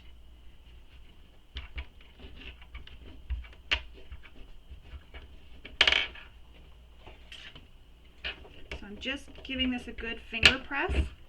So now I'm going to take this and I'm going to top stitch across the top edge. First I'm just pinning these together again. This is just so nothing shifts while stitching. You can do this as well if you want. It's just a little extra step that I like to take just to make sure everything is good and lines up. Or stays lined up, sorry. Because when I'm top stitching, sometimes things do shift. So using your top stitch length, go ahead and top stitch across these edges that we just sewed. So across this edge, down on this angled edge here, across underneath the strap connector, back up this angled edge and back across. And you can back stitch here because this is going to be hidden within the seams after.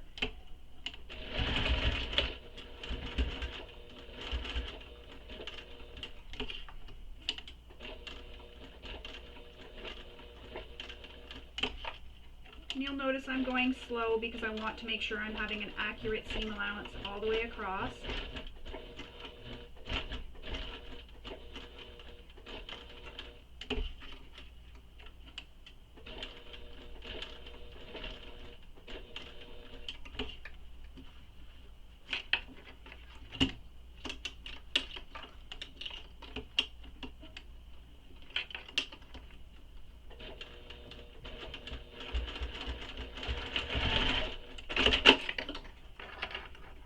Your peekaboo threads.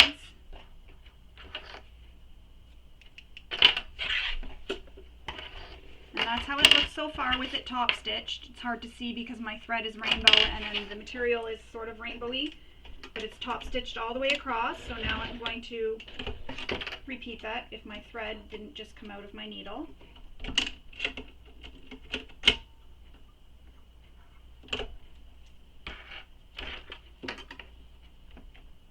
So top stitch across.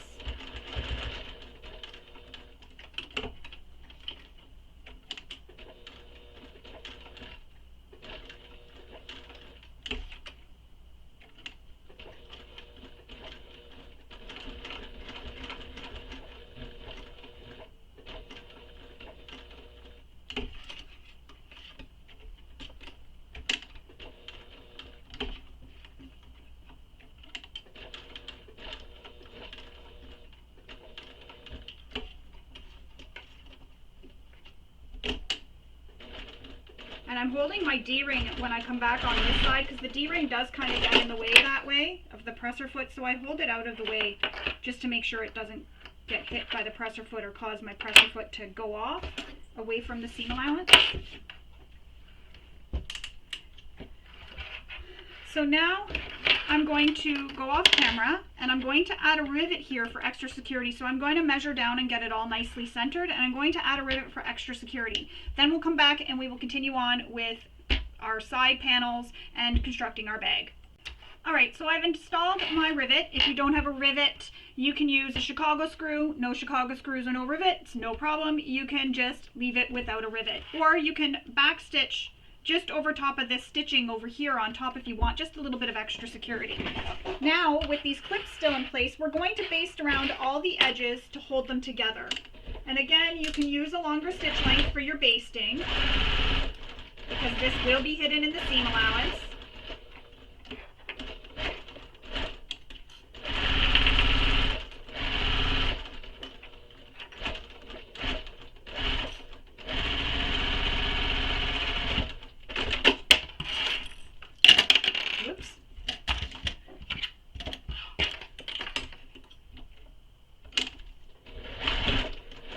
To cut all my threads because, as I always say, we don't want peekaboo threads.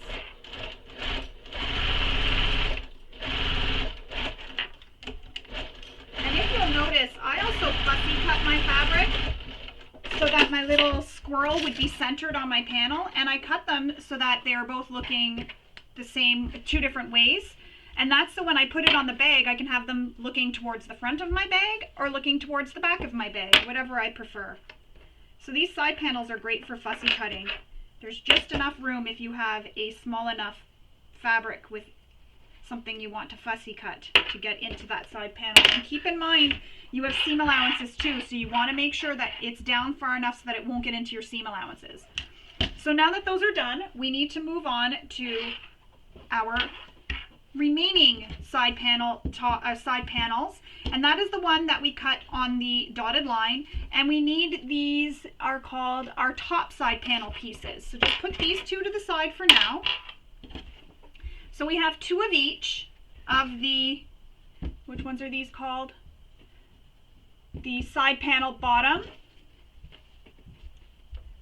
or the lining piece E. So that's what it is, lining piece E, sorry.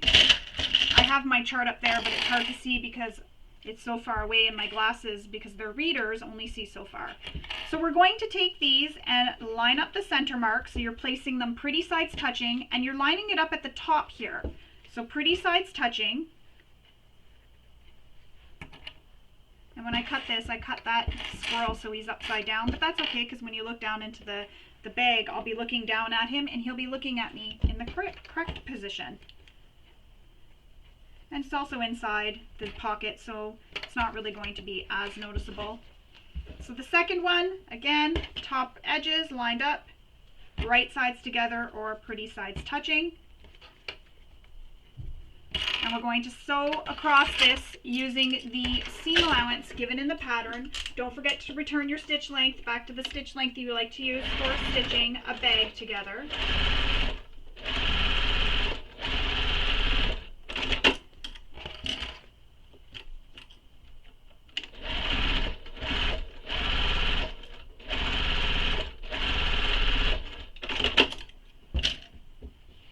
We're going to do the same thing we did when we assembled our front, or our main body and our base. We're going to press this up, this seam allowance, so that it goes under the lining piece.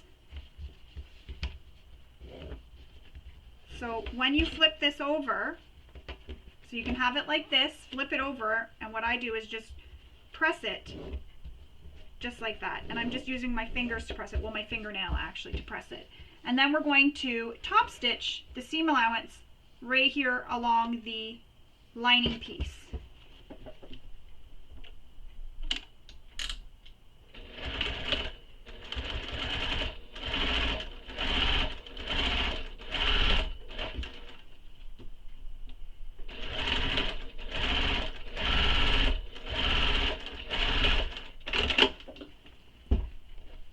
Trim your threads.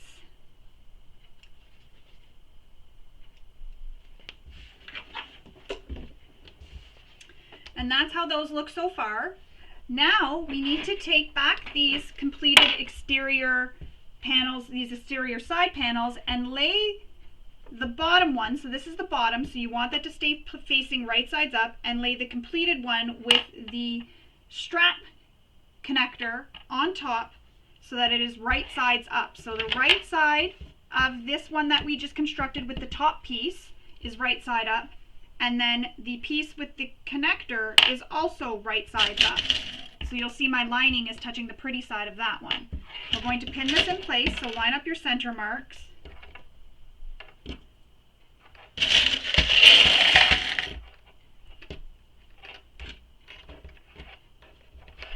And this is going to make a really cute little pocket. You can slip some sunglasses in there, some candy,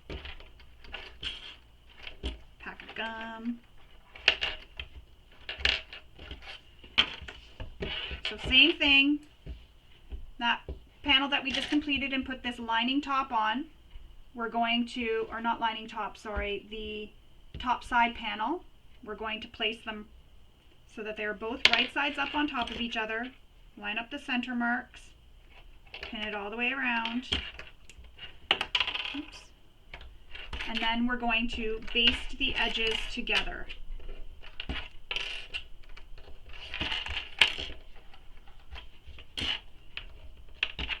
And my one top panel here, it sticks out a little bit longer, so when I'm done basting, I'll just trim that to be the same width.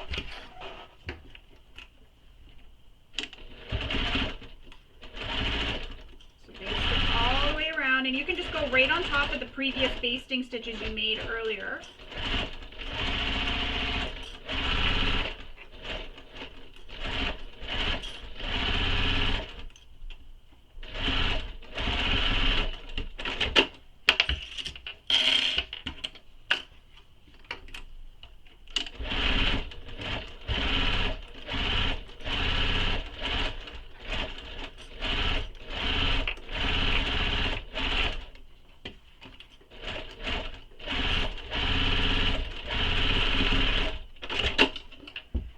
clip your threads.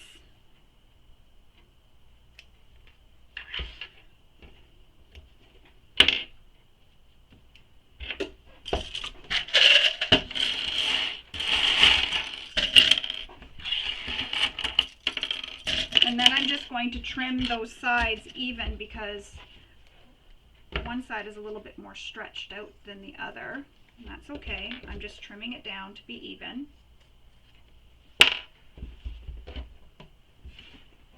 And that's how they look. Cute little pocket that you've made on both sides. Now, make sure you mark the center. So I'm going to make sure my centers are very visible.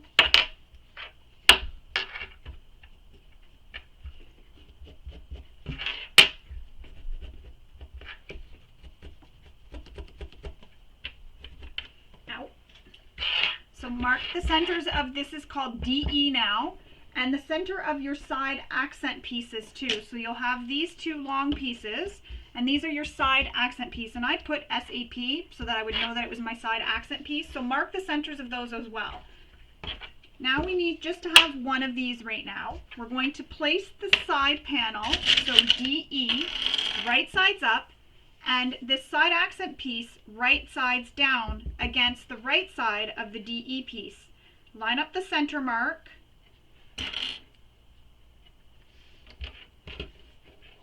Pin across the bottom.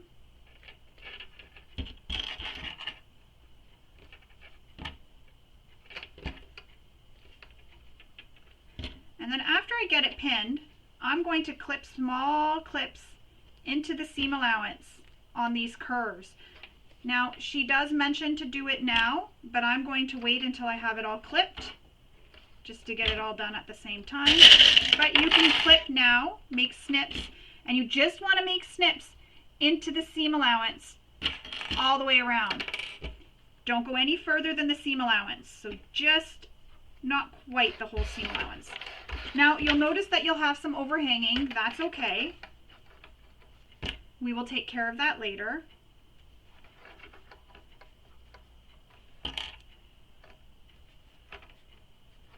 You can also use double-sided tape if you want to help hold this in place while you sew, which, you know what, I'm going to do that just so you can see how it is with the double-sided tape. That kind of felt like a waste of time, but so just so you see how it is with the double-sided tape, I'm going to use my thinner one so I know it won't show.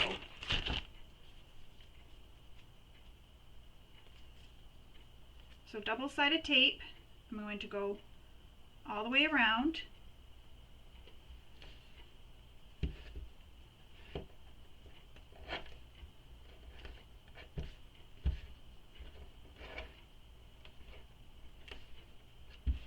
Oops.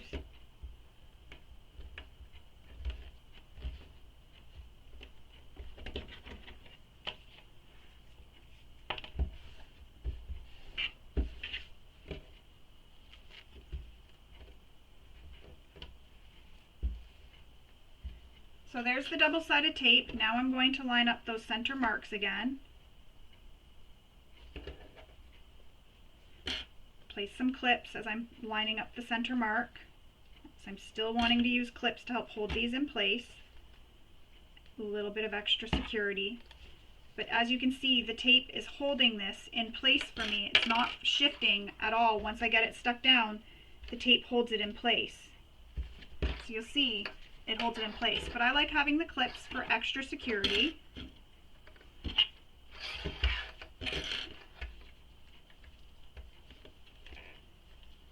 And when I get to this corner, make sure it follows the curve. And there's my cats fighting.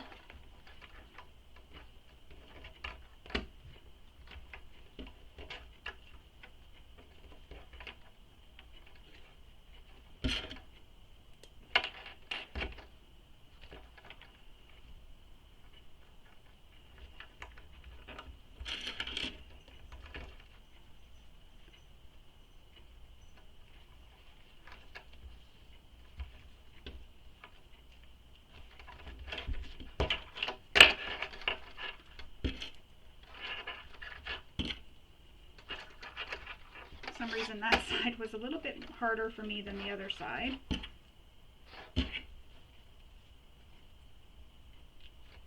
So now I'm going to make snips in those curves, and what those snips will do is it'll open up the fabric as I'm sewing around that curve so that it spreads and makes it easier to sew. And I'm just making it under the seam allowance, so just very small snips, small. But it'll be just enough to open the material up when I get to those curves.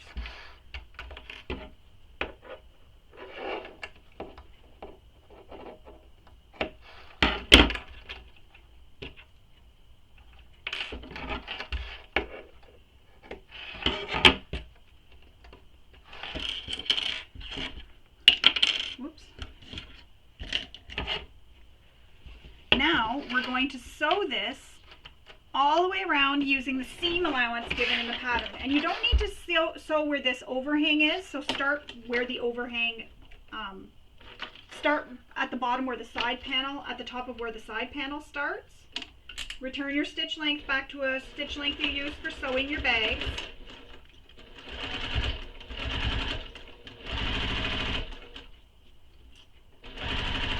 And normally I would keep my clip in place until I've gotten around or close to that clip. But because of the double-sided tape, I'm not concerned that anything is going to shift on me. My nail just got caught in the way there. Be careful when you're sewing. And I'm just going around those curves carefully. Now, if you're worried about sewing curves, the trick to a curve is, I'm going to show you, once you're at the curve, so here I am at the curve, my needle is down, I'm going to lift my presser foot up, pivot my material a little bit, take a stitch, pivot a little, lift the presser foot up, take another stitch, needles down, presser foot up, pivot, take a stitch, needle down, presser foot up, pivot, and do that all the way around one stitch at a time. And then you'll get nice curved corners, and you can use that anywhere you have a curved corner.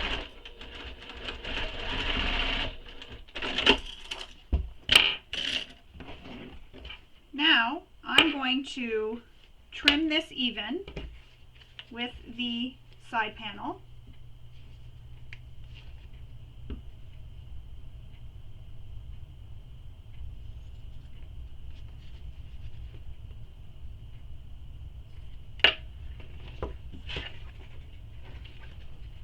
So I've trimmed it. Now I'm going to open it up and trim it so that it goes straight.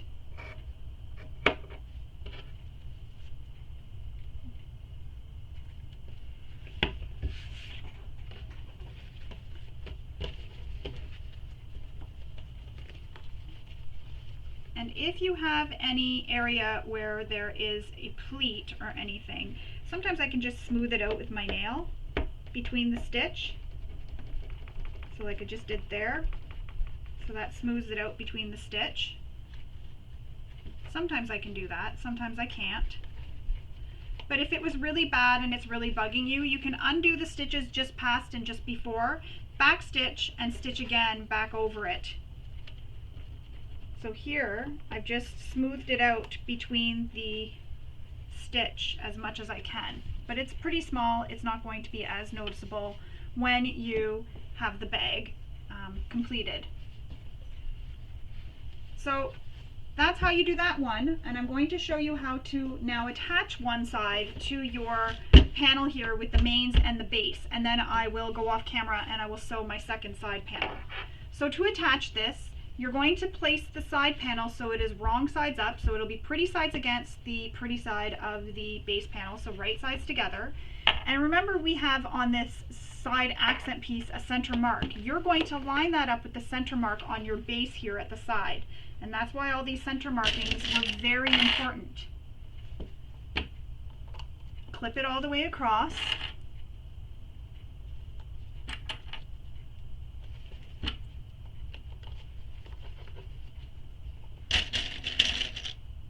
And you're going to go to where those seams are, those base panel seams.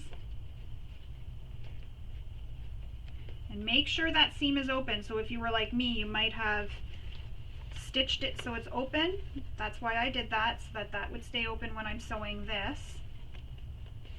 So I have that clipped at the bottom. Now we need to go and make a mark at the top here from the top down of our main panel, and that's where the side panel accent is going to stop. So I'm going to go off camera and I'm going to go make that mark and come back and we will continue on. Alright, so I made those marks as you can see here on both pieces, both main panels, so at the top, so from the top down. Now we're going to take this side panel, so the side accent, and the top of the side accent here is going to line up with that mark we made. So here's the top and there's that mark, and I'm lining them up.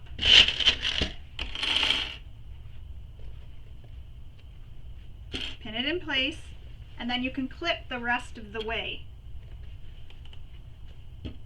You can use double-sided tape here too if you'd like. That's another option, instead of clipping, just like we did when we clipped the side panel.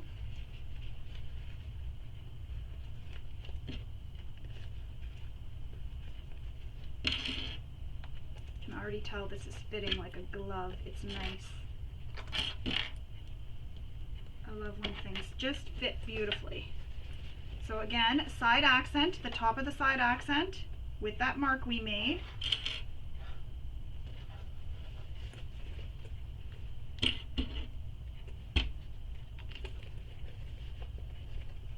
And you want to push the side panel and the side accent already attached to the side panel down out of the way, because we don't want to stitch that. So make sure you push it down. So I've pushed it down or into the bag. And this is nice because we're starting to see the bag take shape and come to life. I didn't quite line that up right. There we go. And just keep pinning. Again, double-sided tape can be used here if you prefer. And then I always use clips as well as double-sided tape. I'm using lots of clips. You can use a stiletto when we sew this to help hold it. And to make this easier on me so I'm not trying to hold up a bag and stitch it, I'm going to get out my extension table.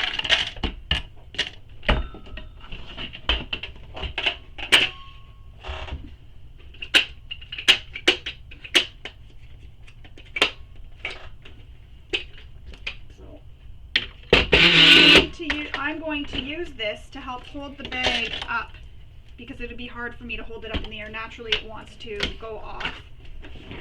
So this is just going to help hold it up. So now I'm going to sew this together with the seam allowance given in the pattern. However, I'm going to make sure that this previous seam that we attached here to the side panel, so this seam here that we attached to the side panel, stays out of the way. We don't want to catch that. So only thing that's under your presser foot right now is the side accent and the main panel.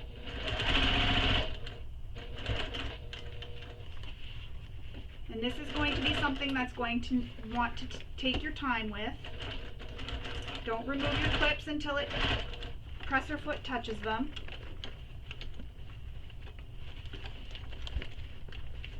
Don't be afraid to find what's comfortable squishing the bag so you can sew it.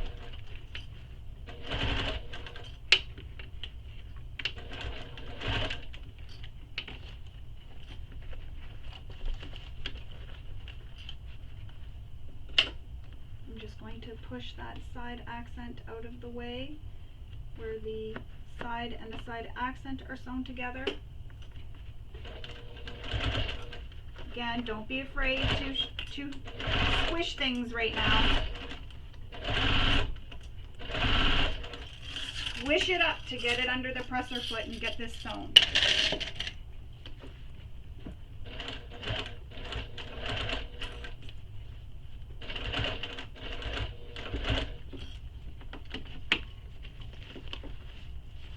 Make sure your fabrics are staying flat as you come to the corners.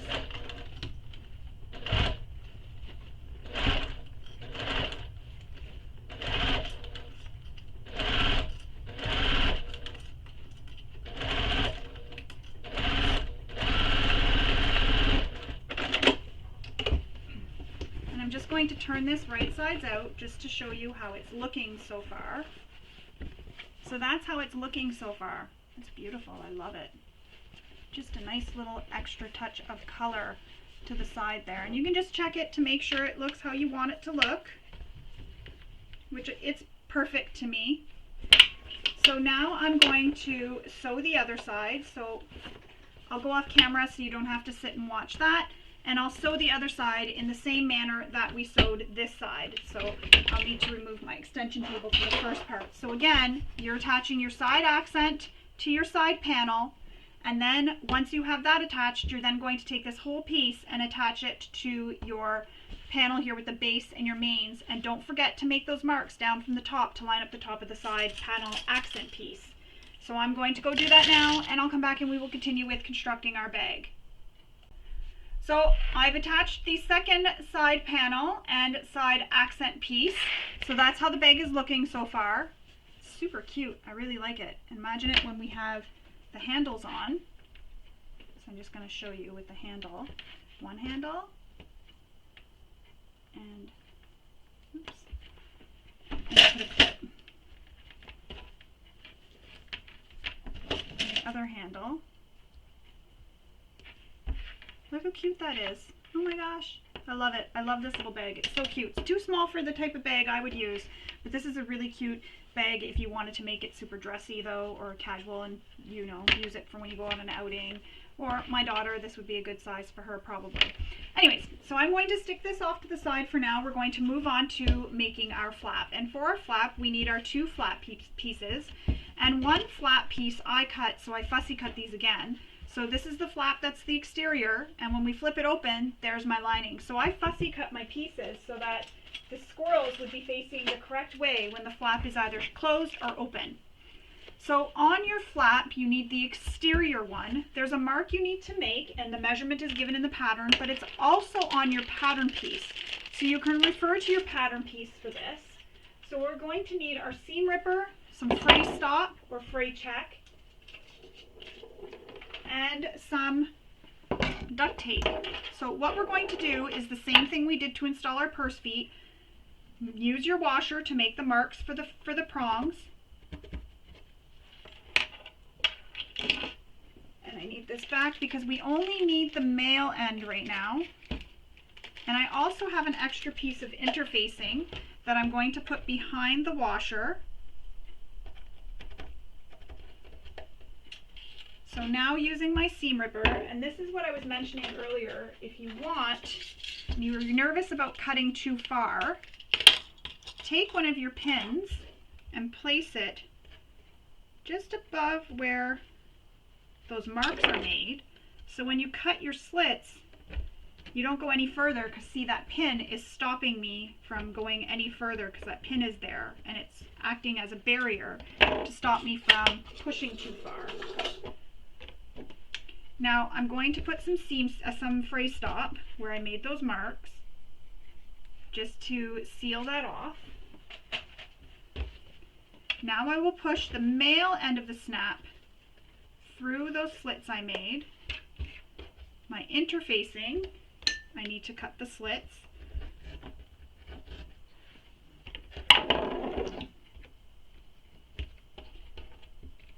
Put the interfacing, the washer, and then with my pliers, and this just helps me grab the prongs easier, I push the prongs down, and you can push them out if you prefer. Some duct tape to go over the prongs. But before I do that, I'm going to trim my interfacing so it is not going to be in my seam allowance at all. I'm just going to make sure. So I just trim it like that just to keep it out of my seam allowance. Then I will add the duct tape over the prongs, just like that. That's how it looks. Now we need to place the exterior and lining pieces right sides together, line up the center marks,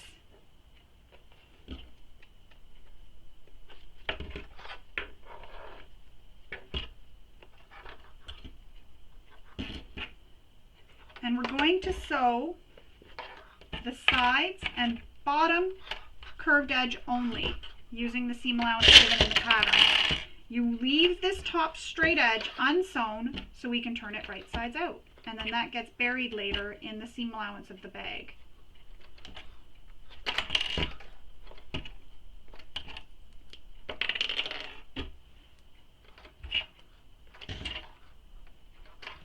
So I'm going to sew down this side, around the curved edge, and back up using the seam allowance given in the pattern.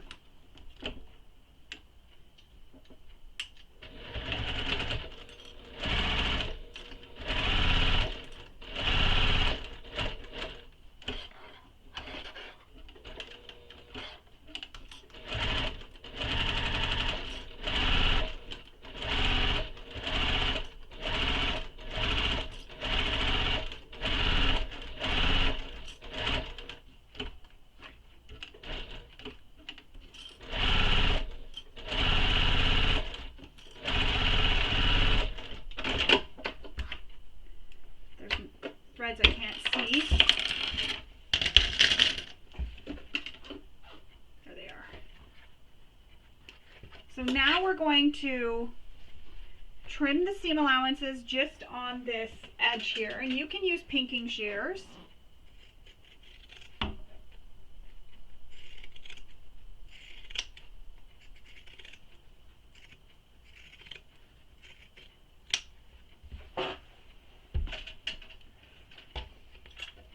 We're going to turn this right sides out,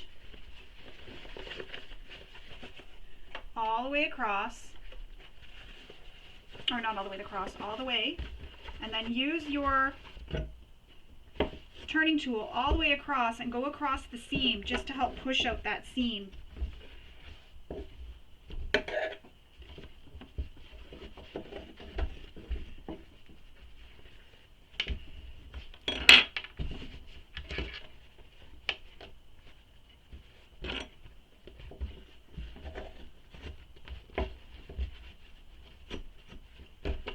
So I'm going to take this to my iron now and give this a really good press, then I'll come back and we will continue on with constructing our bag.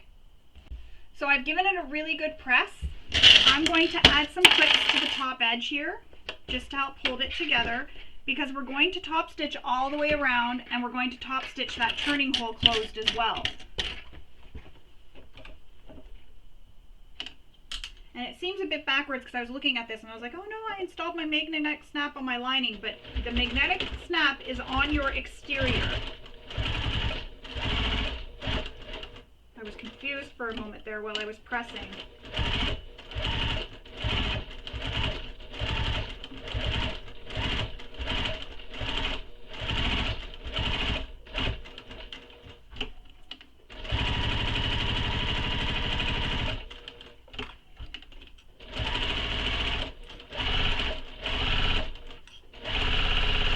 So much of top stitching that seam because you're not going to see that now. It's more basting it closed so it stays together.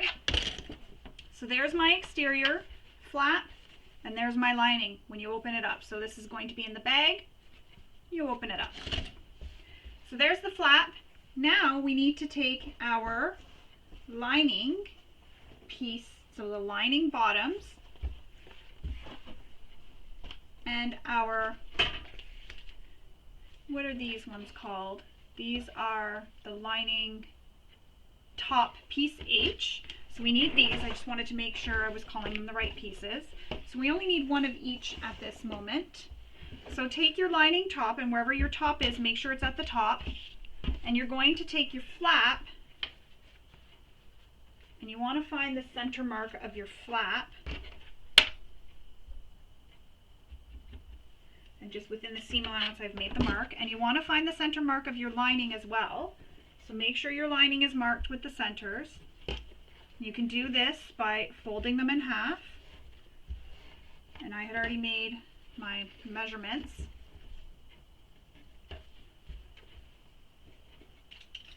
So now we're going to lay our flap. So your lining bottom is right side up.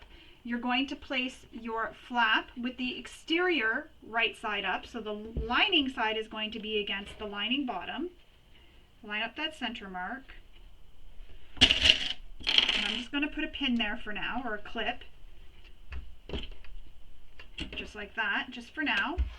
And then we're going to take this piece H, the lining top, and place it right side down, so you're sandwiching the flap in the center. So again, lining bottom right side up, flap will be lining side against the lining bottom, so the exterior is facing you. You'll know it's right because you'll see the magnetic snap. Then your lining top, piece H, right side down against the lining flap, so you're making a sandwich with the flap in the middle. Pin the sides and then pin the center mark, and then pin the rest of the way.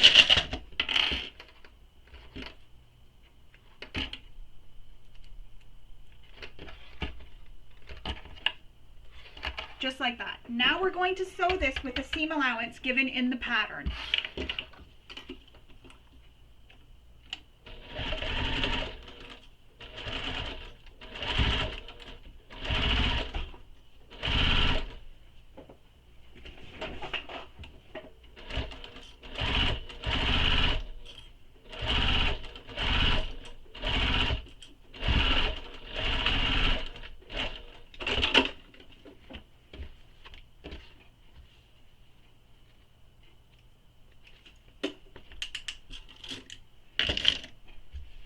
So I've sewn that with the seam allowance given in the pattern. We're going to flip the flap up so that all that seam ends up under the lining bottom piece. So my seam right here is under this lining bottom piece. So you're pressing the seam down. Now we're going to top stitch this with the seam allowance given in the pattern.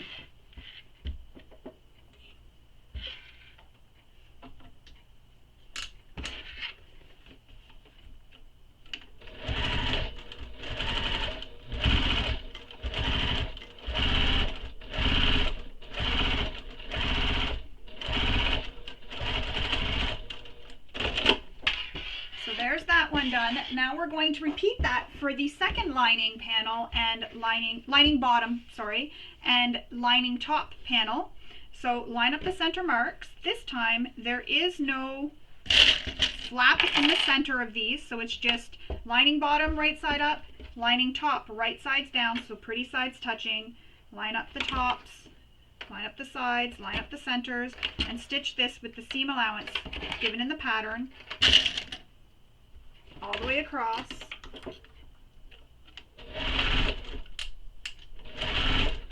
And don't forget to change your stitch length back to the length you used for stitching a bag.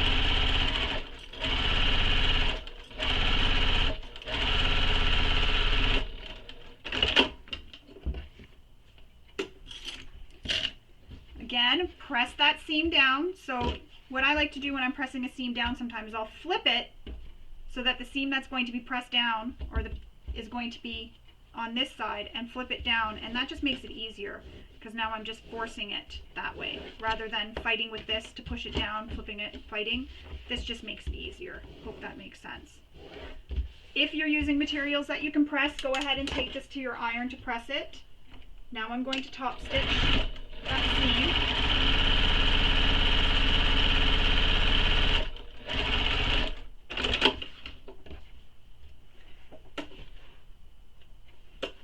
There we have it. Both the linings are done, so they'll be like this with the sides in between. Both of them are done.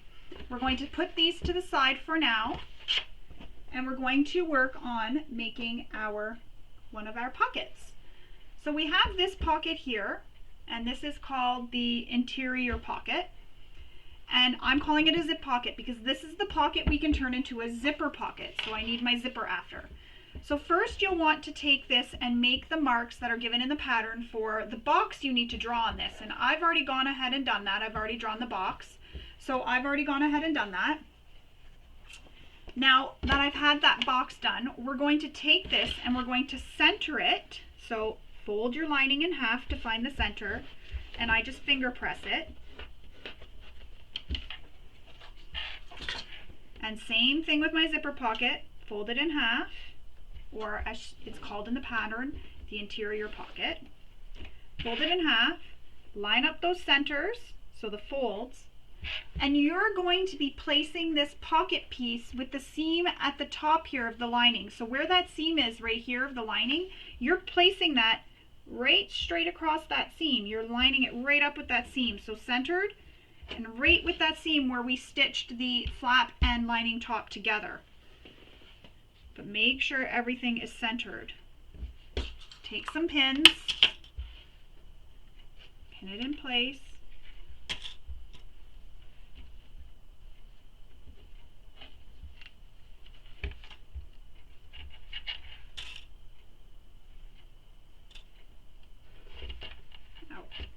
Now we're going to sew all the way around this box that we made, all the way around.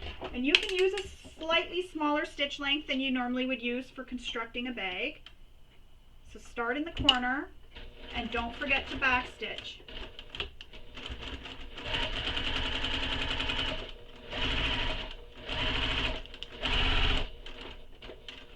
And if when you get to that corner, it's going to be too long of a stitch length, shorten your stitch length to be able to get right into that corner.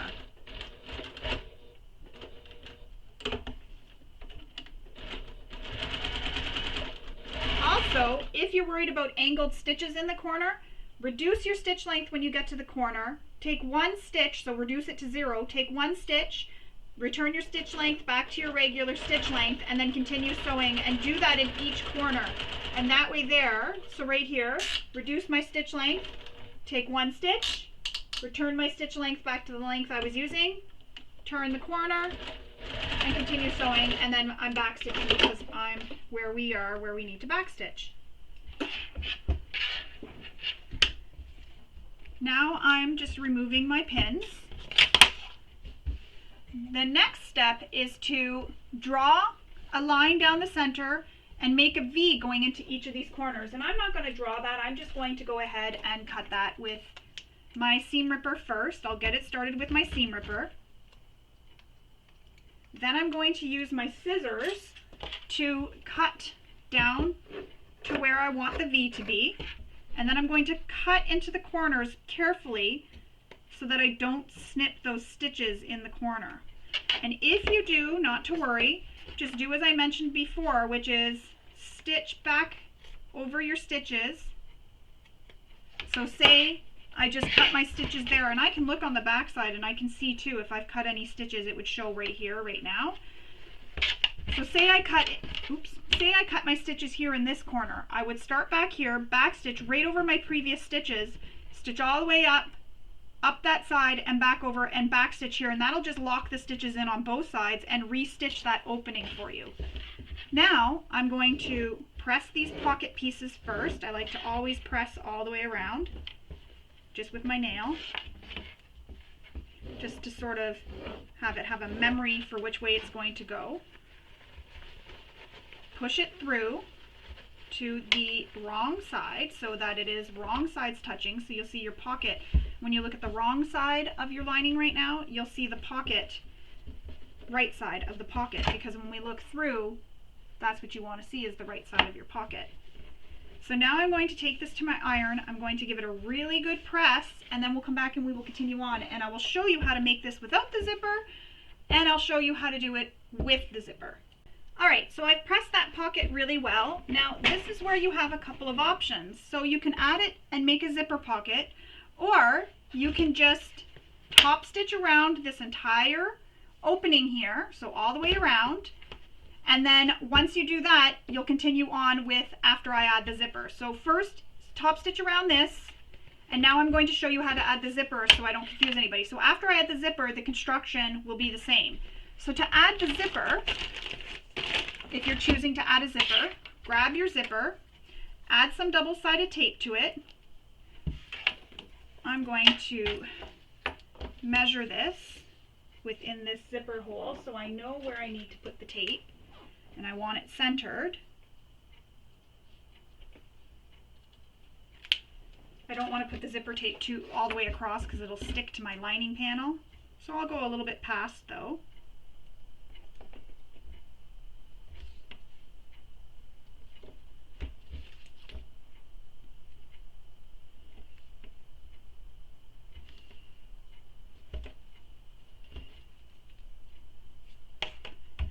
So there's my double-sided tape.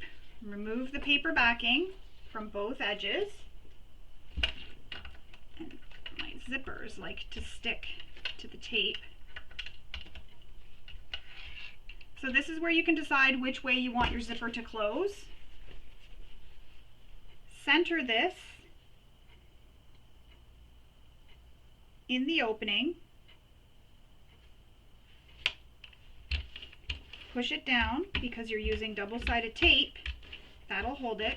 I'll add a clip on this end just to hold it. Center it. Now we're going to stitch around this box to hold that zipper in place.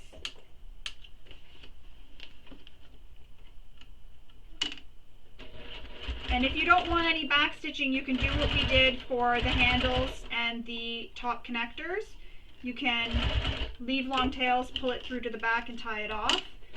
I'm using a busier print, so I don't think it'll show as much. Plus it's inside the lining. I'm not super concerned.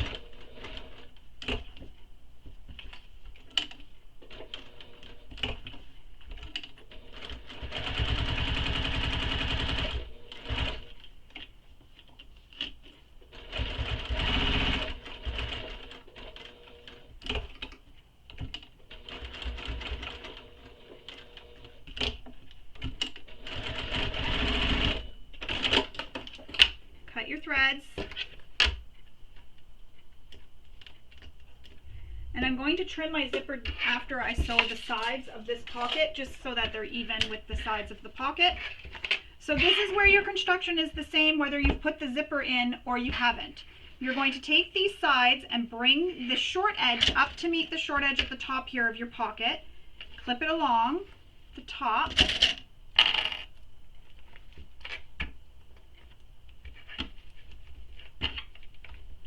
And then you're going to pin the sides. And then what we're going to do is we're going to sew up one side across the top and back down the other using the seam allowance given in the pattern.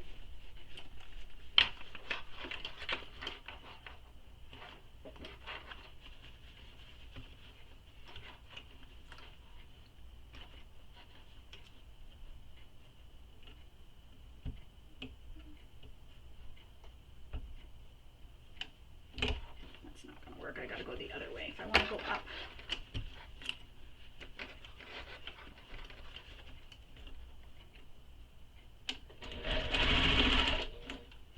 Don't forget to back stitch at start and stop, and make sure you're holding your lining panel out of the way. You do not want to sew that lining panel.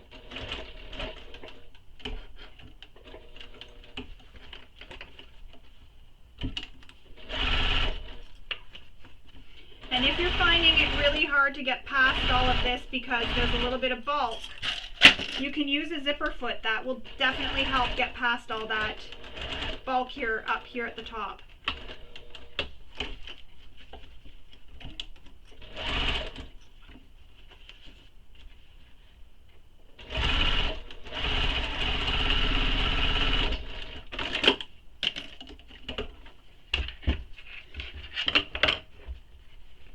So I'm going to now trim my zipper with my zipper scissors so that it's even with my zipper pocket. And again, you don't have to make this a zipper pocket. You would have just had, if there's no zipper here, you'd have just a little opening and it's like a little slip pocket. But I like having a little zipper pocket in my linings. So now we're going to cut the bottom of this pocket open for turning right sides out later. And I'm just going to use my seam ripper to get into the seam here first. So carefully poke in. And I'm going to use my seam ripper to start.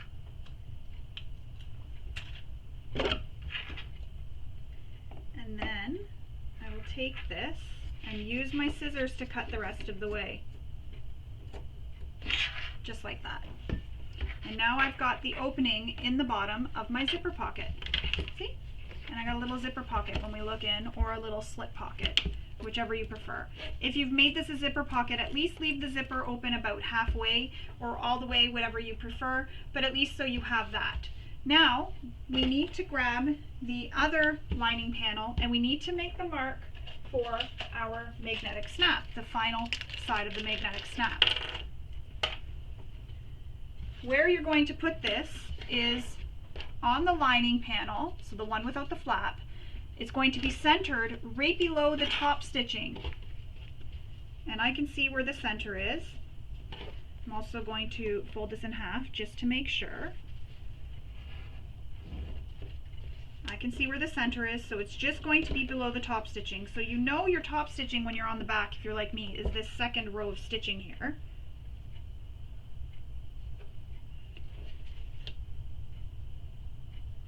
So I'm going to place it just below that, just as if it was in the image. I'm just doing this on the right side. Actually, I can do this from the, on the right side I can do this from, because I now know where the center is. I usually like to do this on the wrong sides. But I'm just going to really finger press that really good. And then center this right below that top stitching.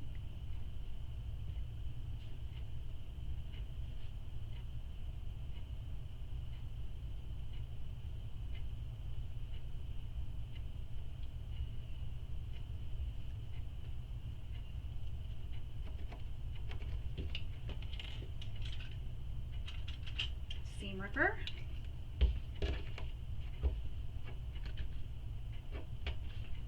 I'm going to also make holes in my interfacing.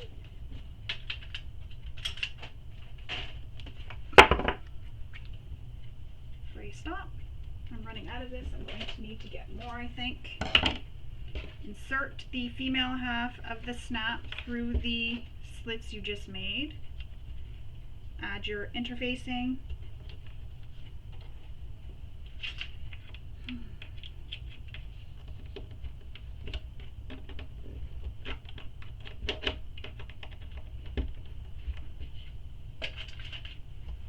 And some duct tape. I need to clean my scissors again, my tape scissors. That's why I use scissors for tape, scissors for zippers, scissors for everything. I have different scissors for different things. Paper, because they all get gummed up or they get they become dull over time. So there's the magnetic snap attached to the lining. Now we're going to add the optional slip pocket. So we need to grab our slip pocket piece. So for the slip pocket, the first thing we need to do is take it and find where the top of the slip pocket is. And that's why I've marked a T at the top here. We're going to take it, flip it so it is right sides up, and we're going to fold the slip pocket piece in half so that the top edge, so that's the top edge here, the bottom edge and the top edge line up. We're going to clip it in place, or pin it in place, sorry. And then we'll sew the sides and the long edge, but we'll leave an opening in the long edge for turning right sides out. So you'll want to leave a little opening here.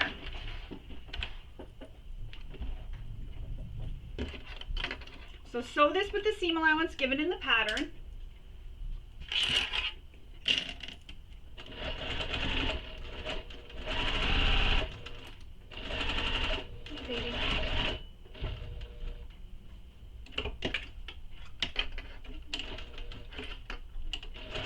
And in the corners, I like to backstitch in the corners just for some extra security when I'm poking these corners out. And when I get to the spot where I want to leave the opening, I turn my fabrics and then I stitch off the edge of the fabric. And that helps when I go to turn this right sides out, so this will naturally want to turn under at that edge.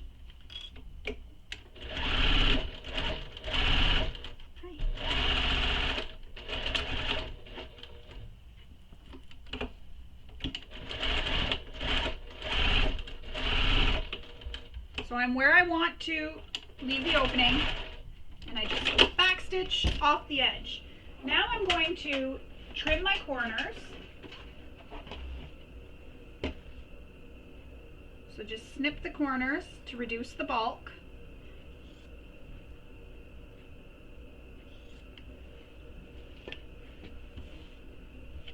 Turn this so it is right sides out. And you'll want to push out your corners. So just be very careful when you're pushing out those corners that you don't push too hard so that you break the stitches. But that's why I said I backstitch in these corners, just to help so that when I'm pushing the corners out, there's some extra strength with the stitching there. And as you can see, that opening here naturally wanted to turn under because we've stitched that so that it goes off the edge. So now I'm going to take this to my iron and I'm going to give it a really good press and come back and we will continue on. So now I've pressed this, I need to top stitch the top edge. Normally this edge with the opening, I would want that to be at the bottom of the pocket, but because my fabric has a directional print, I want to use this as my side that's going to be on the exterior of the slip pocket. So I need to top stitch across that edge where the opening is.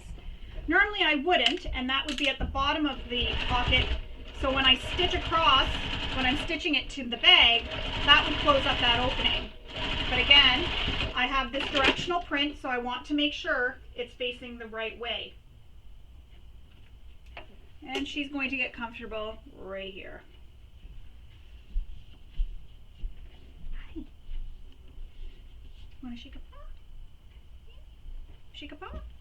Shake a paw? You're in my way. You're in my way. Now we need a lining. So you're going to take one of your linings. You're going to take one of your linings, so the one with the magnetic snap. You're going to fold your slip pocket in half to create a crease so you know where the center is. Also fold your lining in half to find the center. No, don't do that on camera. Come on. No, nobody needs to see that.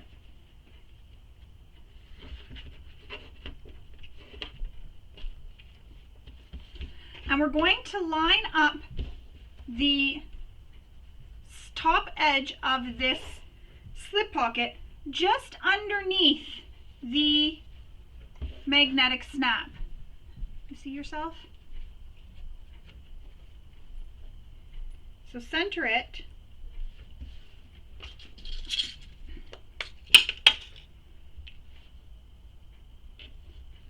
Are you mad at me now?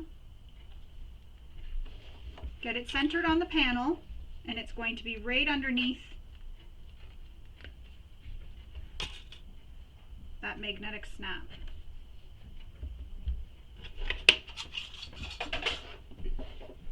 Now we're going to sew down the one side across the bottom and back up the other side. Oops.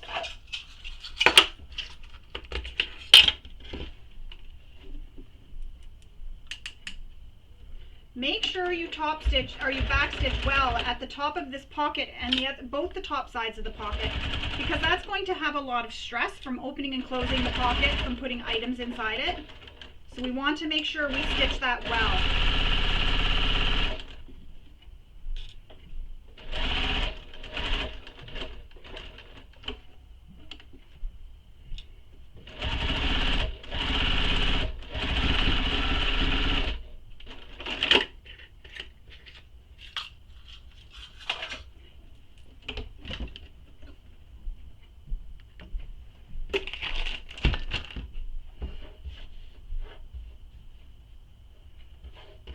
Now we're going to take the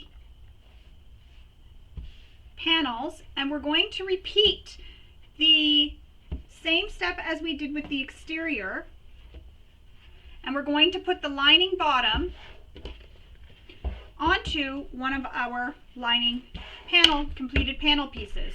So to do that, we have our center marks, so we're going to line up the center mark. So it's the same thing we did for the exterior. Put that bottom panel on so they're right sides together.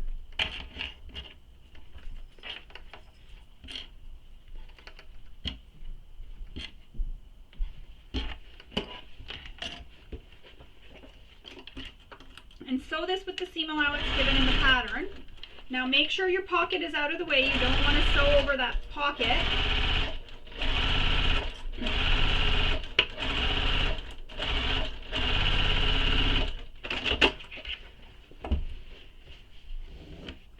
Press that seam. You can press it open if you want, which will help reduce bulk as well when we're attaching our side panels. And then what I'm going to do is, once that's pressed open, I'm going to do the same thing we did on the exterior, and I'm going to stitch that so it stays open. And you can take this to your iron and give it a really good press. I'm going to press it at my iron when I get the second side attached.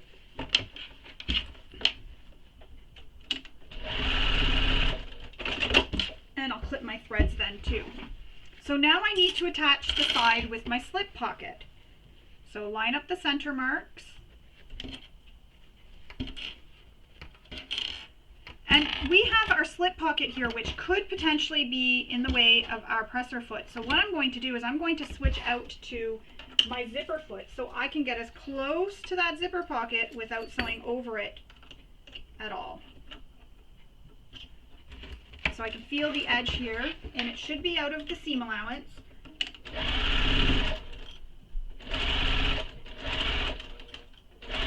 And if you have to take a slightly smaller seam allowance, don't be scared to do that.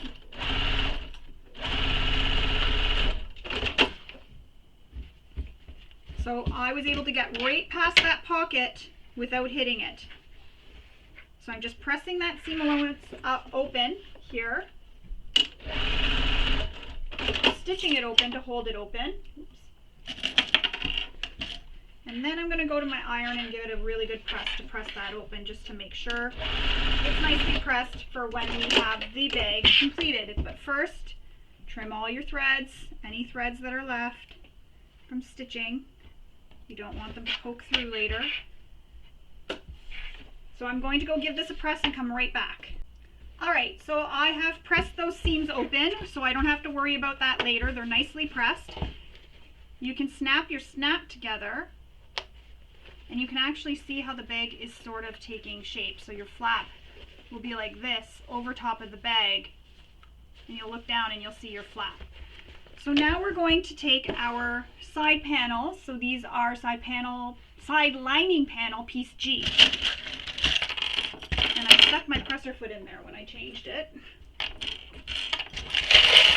So now we're going to take the center mark of the side panel G piece and line it up with the center mark on our bottom of our lining panel. So line up those center marks there. Now this is going to be a little bit different than when we sewed the exterior. So you still have those marks that you have to make from the top down on the lining top panel piece, and that's where the top of the side panel will reach to. So you'll line it up with that mark, pin it in place, and then you're going to pin it all the way down that side.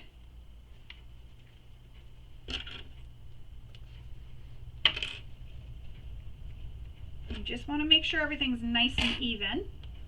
And again, as we did on the exterior, and I mentioned, you can use some double-sided tape here to help hold it in place if you prefer.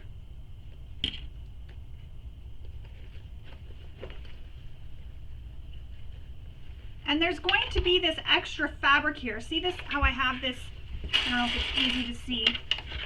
So when I'm pinning, I end up with this extra fabric. And I'm just going to pin this over. So see here, I have this extra little piece. So what we're going to do is create a dart with that. So squeeze it together, and I'm lining it up with this seam here where the bottom panel meets the lining. I'm squeezing it there, and I'm pushing the dart down towards the bottom. So pin that in place at the dart, and I'll show you something in a moment. So repeat that for the other side. And if you want, before you start sewing, you can go and sew that dart there, just kind of baste it in place if you want, before we start sewing the lining panel to the side panels, if you want, or use some double-sided tape to help hold it in place. But you're just creating a little dart, which will help give the bag some shape to match the way the exterior is. And again, when I get to that section there where I'm having some extra fabric, I place it right at that line. I want the seam to be right at the seam with the bottom panel, where the bottom panel and the lining meet. That's where I want my seam to be. Clip it in place, and now we're going to sew this with the seam allowance given in the pattern. So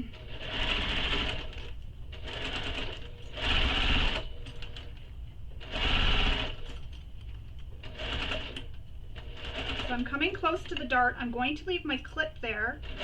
My presser foot was just touching it a moment ago, so I left the clip to hold it in place. Make sure you're smoothing everything underneath your presser foot as you're going along.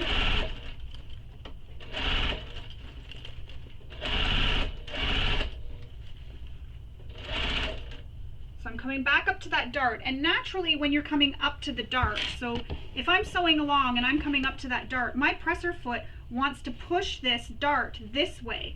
So you'll want to use something like a stiletto or anything you have, just keep it out of the way of the needle to hold that dart in place. So I'm holding that dart in place right now so that it doesn't move under my presser foot. And if it shifts, just lift up your presser foot with the needle down and fix it. I don't know where my stiletto is. Be able to do this. I've lost my stiletto.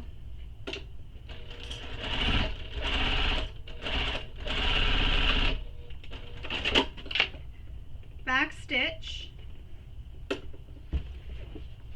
and I'll show you. It's a little bit hard to see, but we've created the dart down here in these corners. We have these little darts down here, so you can just see them. Helps give the bag a little bit of shape at the bottom. Now we're going to repeat that whole process for the second side. And this is where it gets really exciting, because really now after we're done this, all we have to do is put our lining and our exterior together and attach our handles. So we're almost done. This is always some of my favorite parts of the bag, is when I'm almost done.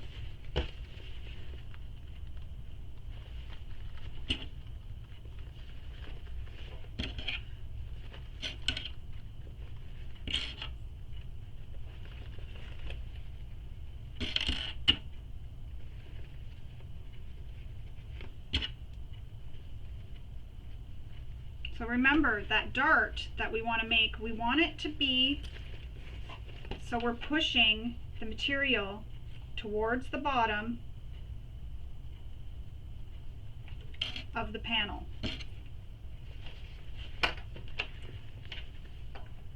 And like I said, you can baste it in place before you start sewing.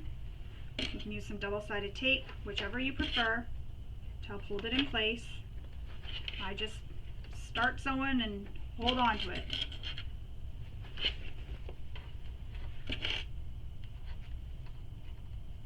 So there's the extra material. Fold it over, place a clip. Now I'm going to sew this side with the seam allowance given in the pattern.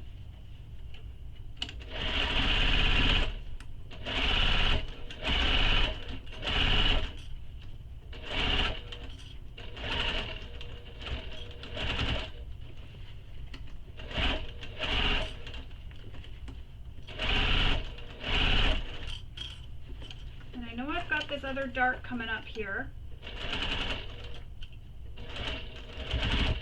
and I was able to hold it that time with my fingers carefully.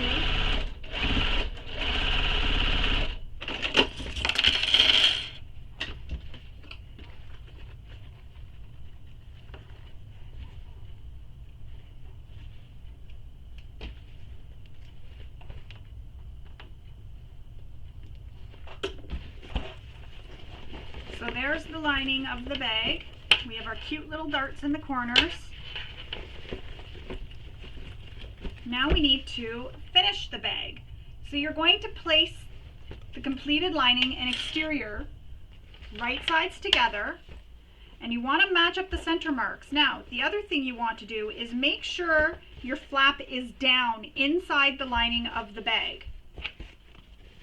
And if you have a label on your bag, you'll want to decide which way you want your front to be, or sorry, where you want your zipper pocket or your slip pocket to be. Do you want your zipper pocket in the front or your zipper pocket in the back? But that'll just depend too, because your flap, you need your flap to open towards the front as well. So I should have mentioned that. So before you're attaching it, that's something that you want to take note of. Your flap will be at the back of the bag and opens at the front. So whatever's back here is the pocket that's going to be at the back of the bag. So I'm just going to look and pick a side that I think I like better. So I'm just looking at my stitching on my straps, and I think they're both pretty much the same. Nothing really different.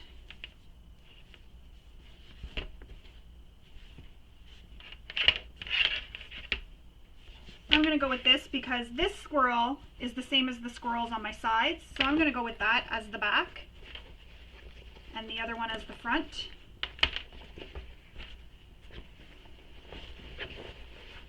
I mean, it's not, you don't really have to worry about that decision really. It's not as important, but I just like to do that. So now I'm going to clip this together all the way around. Now there's a lot of curves here, so you want to take your time lining everything up, or not curves, but a lot of angles. So you want to take your time and line everything up, and then when we're sewing, we're going to really take our time. So I've lined up the side seam, the side, middle seam with the middle seam on the lining. I'm lining up these tops here. And then I'm going to line up the seam where the side accent meets the lining here, and I'm going to clip that in place. Center mark again on my main panel. Add a couple clips. Oops. Go around. I'll do the main panel again. So again, lots of curves. Take your time pinning, take your time lining everything up. We want to have a nice, perfectly finished bag when we're done. And it really does look like it's going to be complicated, but it won't be, I promise. So keep lining up, and don't forget these seams here. You want to line up those seams where the side panel meets the lining, where the seam is. So remember we sewed those side accent panels. So there's my side accent panel. I'm lining it up with this seam where the side panel, lining side panel, meets the main panel. I'm lining that up. Paying special attention to all those little seams.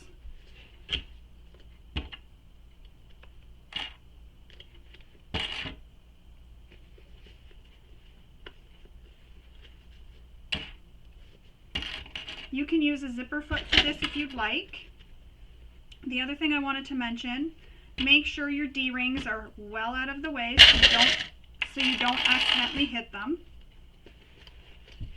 You definitely don't want to sew over those. You will break a needle or cause damage to your machine.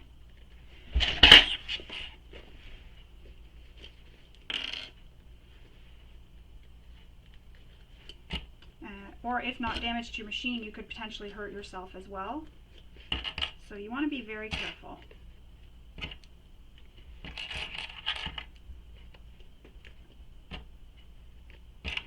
Adding more clips. More clips are being invited to this party.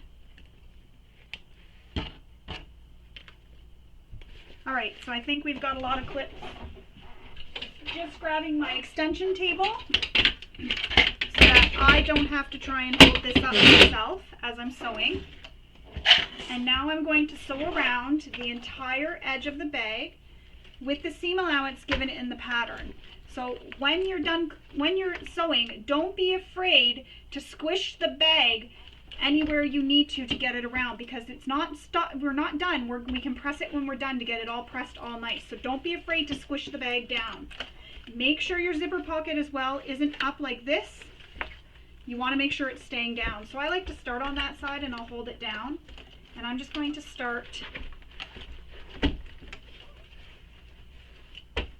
in the center here. So where the divot is, I'm going to start in the center.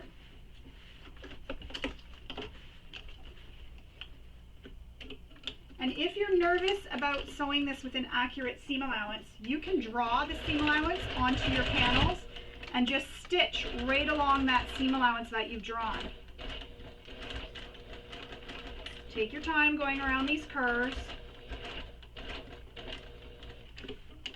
Now remember what I said about going around a curve? Lift your presser foot up and go around them.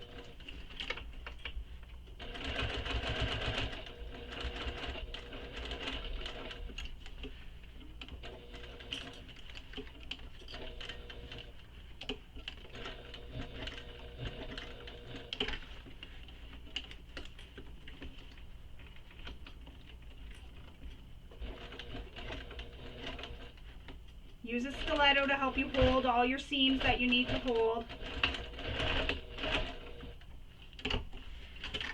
If you require a stiletto or some extra hands, basically. I don't know. Oh, there it is. I want to pick up any clips I dropped because when I roll over them. So here I am at this seam. I'm just turning my bag around.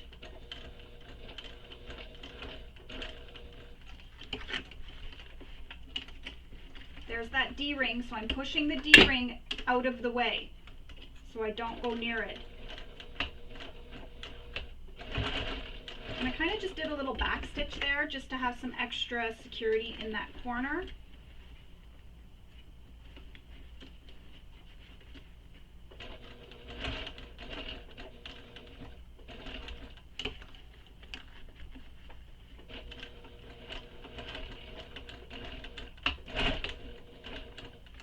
Just kind of giving some extra security in those corners.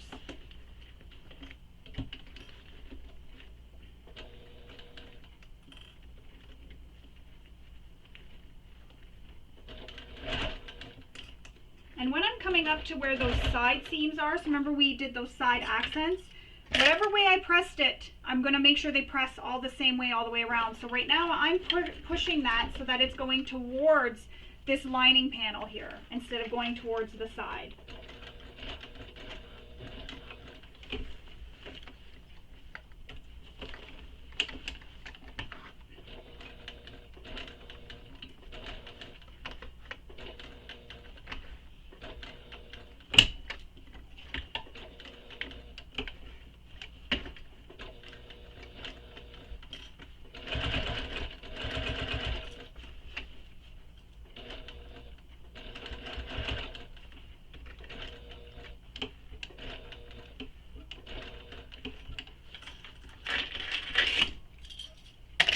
Like I said, just take your time, go really, really slow.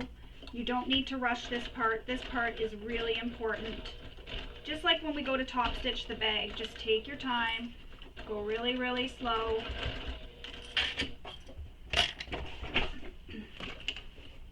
Just like I'm doing, I'm just taking my time. I feel like every bag you should really take your time when it comes to stitching them together. Especially on bags like this with lots of curves, lots of angles, the different shapes.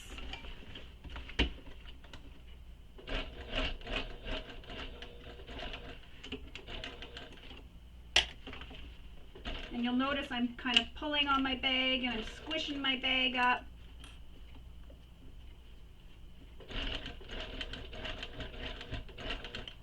And I'm okay with that. I'm just making sure everything is staying nicely lined up.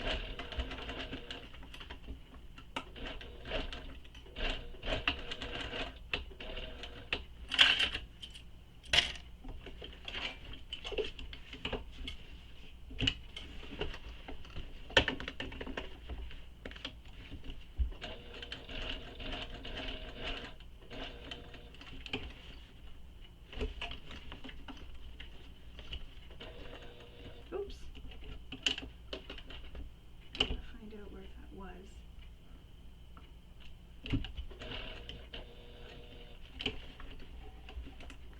So there's that D-ring on the other side now, so I've just pushed it out of the way.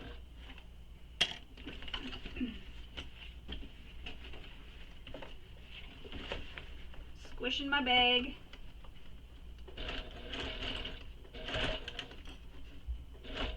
Remember that D-ring, keep it out of the way.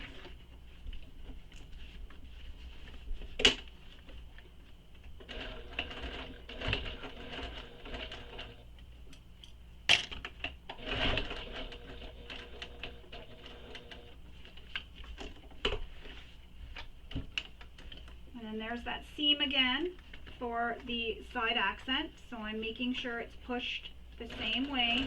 So in towards, sorry, I said that I was pushing it in towards the lining, but I'm pushing it in towards the sides, the lining sides.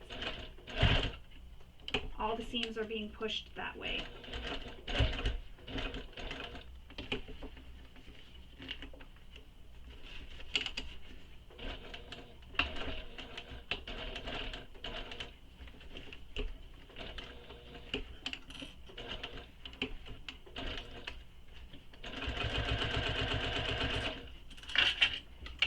I'm on the home stretch.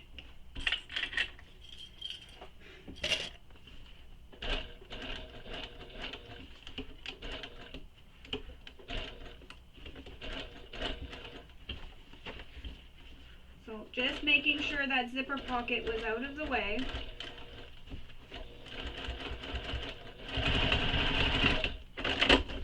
That was easy peasy because we went real slow. We took our time, did each curve calmly, gently, I guess you could say, slowly. And we went around each curve as slowly as we could so that we got all the nice curves. Now, we need to trim these curves down, or not the curves, the corners down. So we need to cut some little V's in the corners. Careful not to cut your stitches. You really don't want to do that. If you do, earlier I had mentioned about going back and stitching back over it. You can do that. You can also just make little snips instead of cutting V's if you want. So just some extra little snips just to help it turn a little bit better. Just like that. So up here at the corner, cut a little V. Notch a little V again. Careful not to cut your stitches.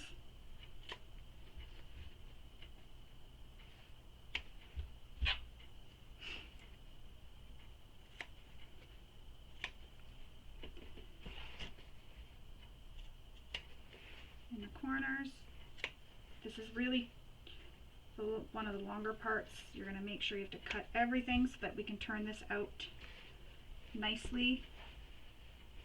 So down here, I'm just going to snip into the seam allowance so that that will spread open.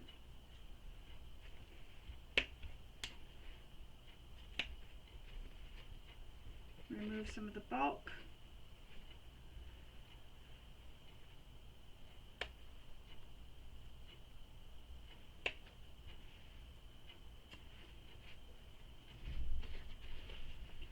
Trim the corners because there's some corners here now on the sides. So these little corners here, we're going to trim those. So you're just doing that all the way around. Just keep doing that until you have it trimmed all the way around. Or not trimmed, snipped all the way around.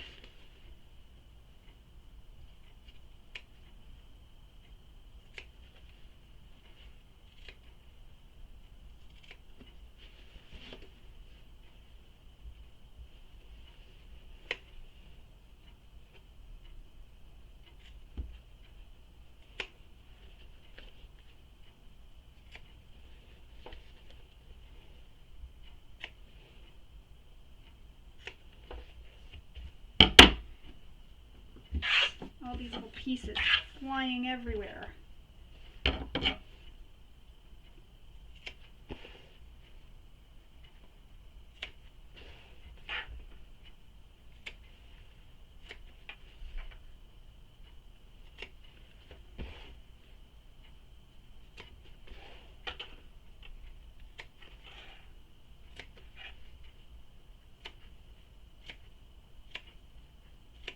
And I just make extra snips in this area here where the, sorry, I went off camera.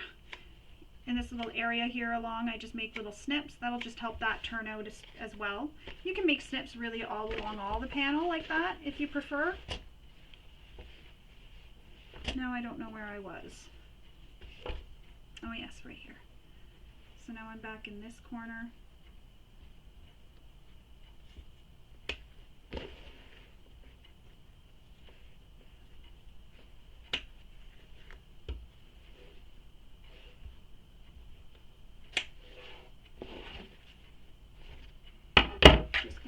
sure I've snipped far enough into those corners.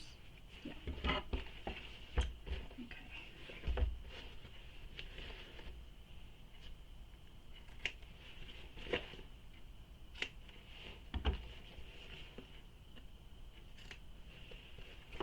This takes long, but I promise it's worth it.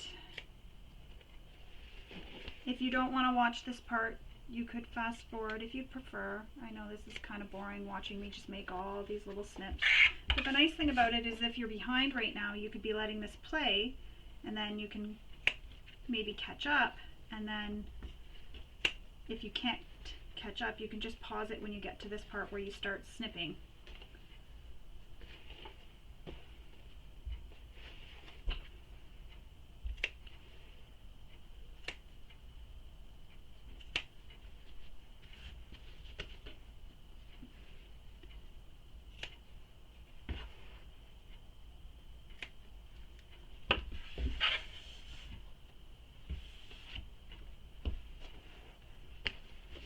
So I'm just checking to make sure I've got everything snipped without snipping into the, without snipping into my stitching. So as you can see, I've snipped all the little corners. Now we're going to turn the bag right sides out through the bottom, and I didn't leave an opening in the bottom. So I'm going to show you what you can do here. So I didn't leave an opening in the bottom, but I can still open it. Just need to pin this out of the way, I don't want to hit it. So just with your seam ripper, unpick a few of the stitches.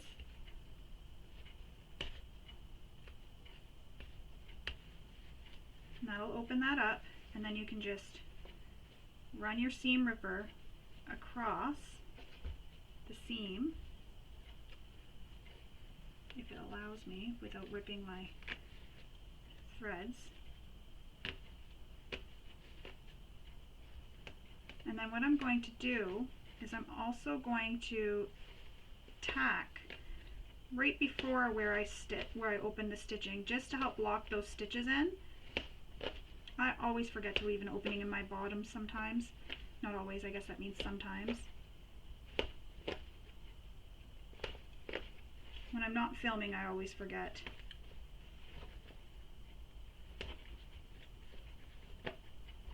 Okay. Sorry about forgetting to tell you to leave the opening, but this shows you a quick and easy fix for that. I'm just removing threads right now, any of the little threads, so that I don't have to worry about them later. I don't want them poking through, as I call them, peekaboo threads.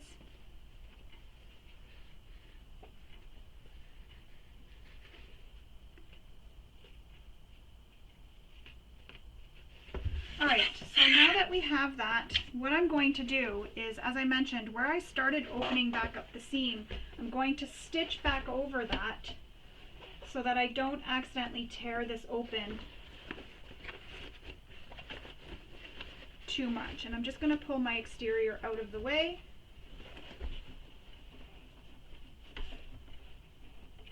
I'm just going right back over where I stitched previously. Just like that. Just, you know, back stitching over it a few times just to lock it in.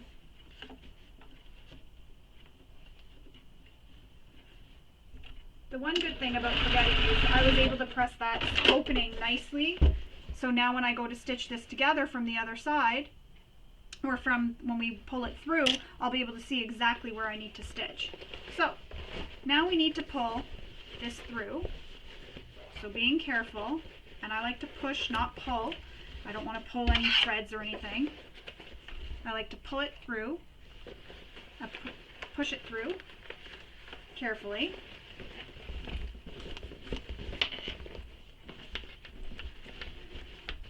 And we can do this. Reach in, poke out all those little areas. Just poke them out with your hands for now, and then we'll take our turning tool and we'll poke them out with our turning tool. But just be very careful because you don't want to break any stitches, but I just want to show you how it's looking so far before I really give it a really good poke. So that's how it's looking so far before we give it a really good poke in. So now with my turning tool, through that opening in the bottom of the bag, poke out all the corners that you can, carefully and gently.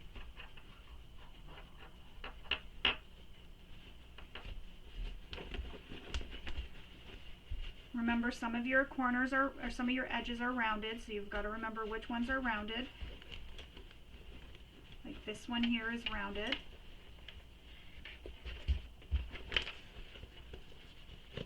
And if you find it easier to do this with your fingers,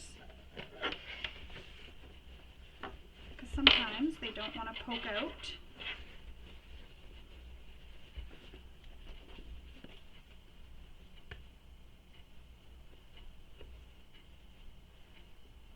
And if you're finding there's too much bulk and you can't really poke it out, go ahead and turn it back and cut down that bulk again some more.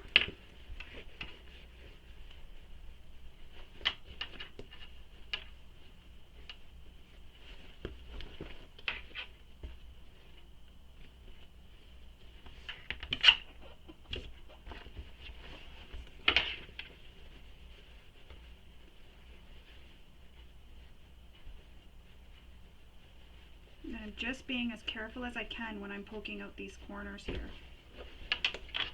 because I don't want to push my turning tool through. So just take your time. See, as I'm poking out all the corners, I use my hands too, or my fingers, to get them poked out as much as I can. Oops.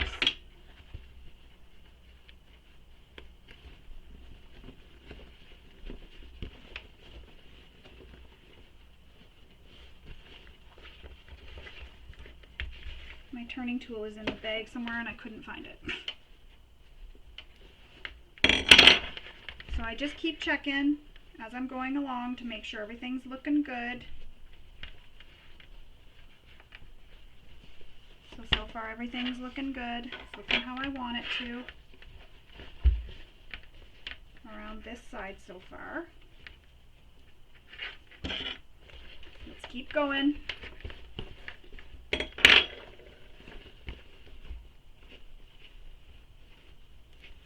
Another corner here that I'm just poking out with my finger, just helping push it out, so I'm not using my turning tool so much.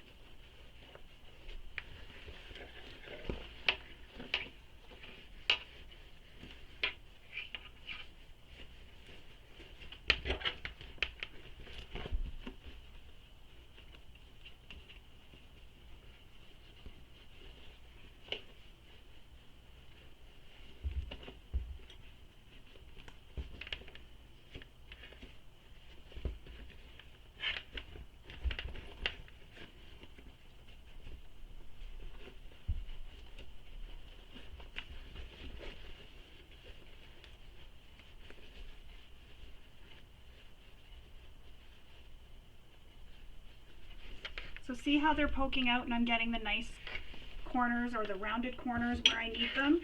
So that's what I was saying. If you need to, go back and cut any bulk that's in those corners that's preventing you from getting them poked out really nicely.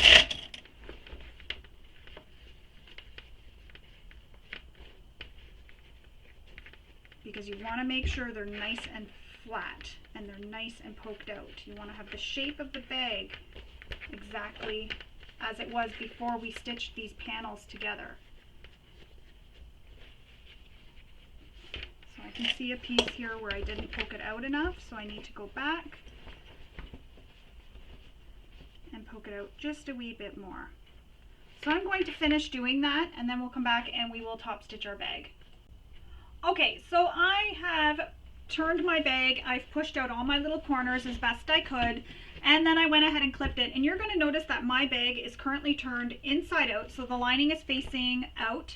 That's because I don't have a free arm on my machine, so I need to stitch my bag with it with the lining against the bed of my machine. So I've increased my stitch length because I'm going to be top stitching now. So use your stitch length you like to use for top stitching. One more thing I'm going to do is I'm just going to check my bobbin to make sure I have enough to top stitch my entire bag.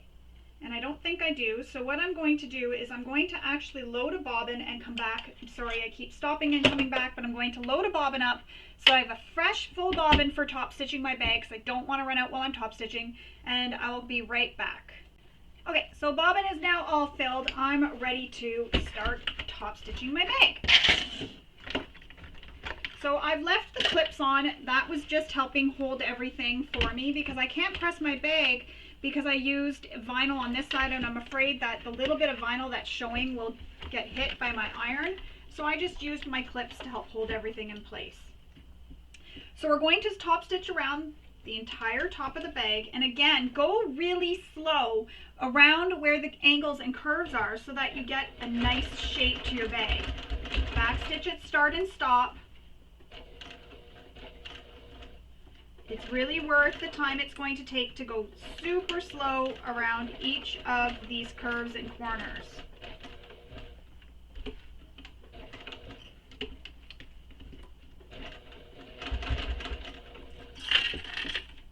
And again, don't be afraid to squish the bag.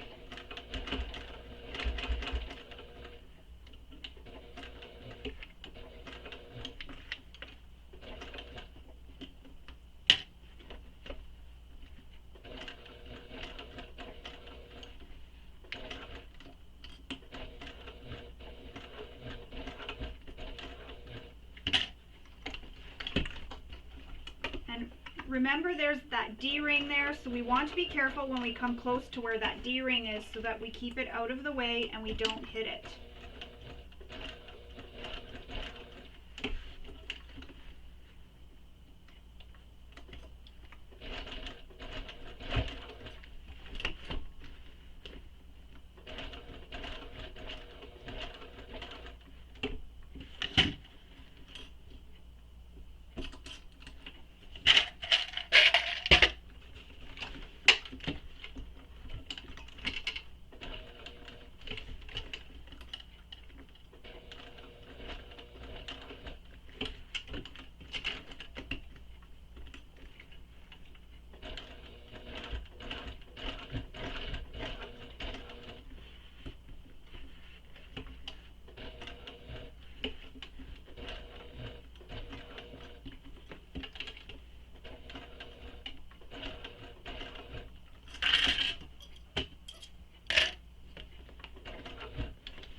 So these threads here that were from my back stitching, I'm going to cut them now so they're not dangling in my way.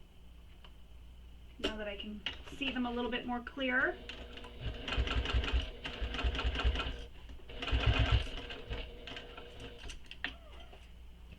I'm almost halfway through top stitching. And again, it does take a little bit long because we're going very slow to make sure we get a nice even top stitching. It's worth it, I promise. We've made it halfway.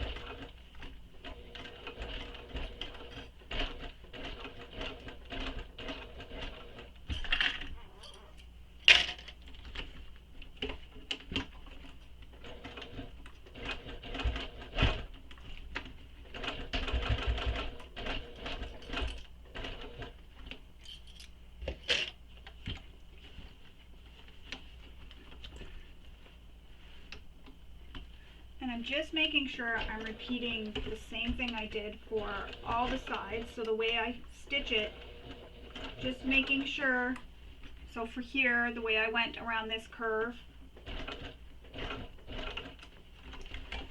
squishing my bag down some more.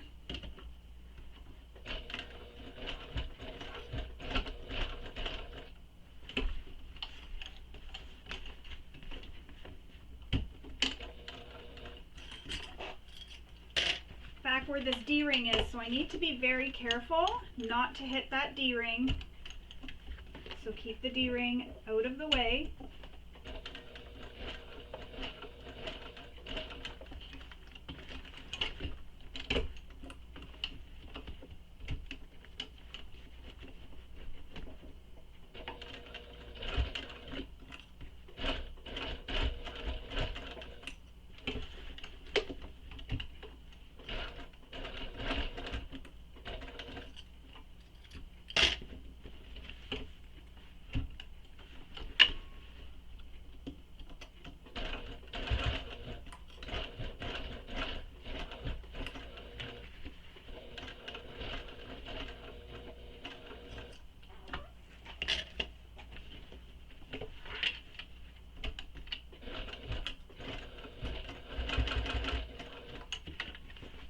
Remember to keep your flap down out of the way as well.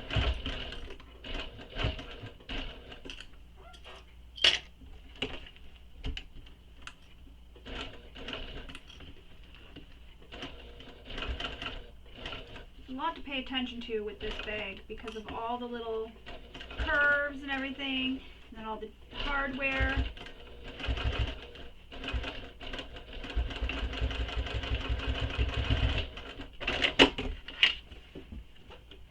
So now I'm going to trim my threads.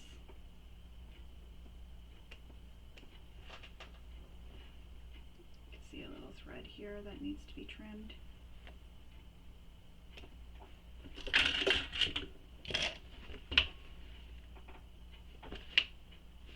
I'll be able to ooh and ah at this as soon as we're done. Very exciting. So reach in through the opening in the bottom and push back out all your bottom corners if you had to do what I did, which was turn it right sides out. If you didn't, now is the time to reach in and make sure everything is pushed out nicely. So there's how it's looking now that it's top stitched. It's so beautiful. I love it. Now we need to close the opening in the bottom of the bag. So we're going to reach through that pocket, grab the bottom, and pull it up through the pocket bottom. And this is going to be a little bit tricky because mine is on the same side as my pocket. Hang on a second. So here it is. Pull it up and through the pocket. There we go. So we've got it up through the bottom of the pocket, and now we're going to clip it together. And this might require some maneuvering of the bag.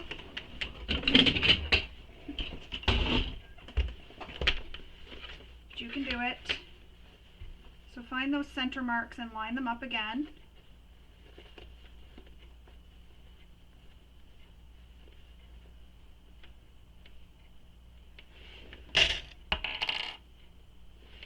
Line them up all the way across, pin it all the way across the bottom.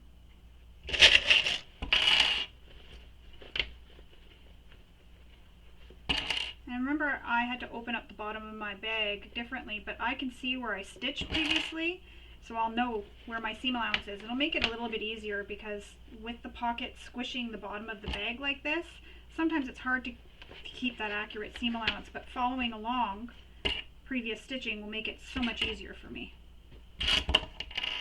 Alright, so I need my extension table back. Return your stitch length back to your stitch length for stitching.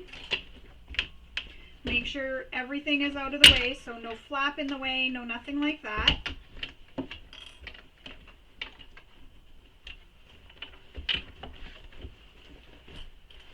I'm going to just pull the bag out a bit more so that I can see this right where I stopped. And if it's easier, go from the center of the pocket and stitch to the end. So you would do this. So center of the bottom and stitch up to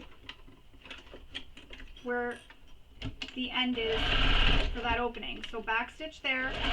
It might be easier to go this way.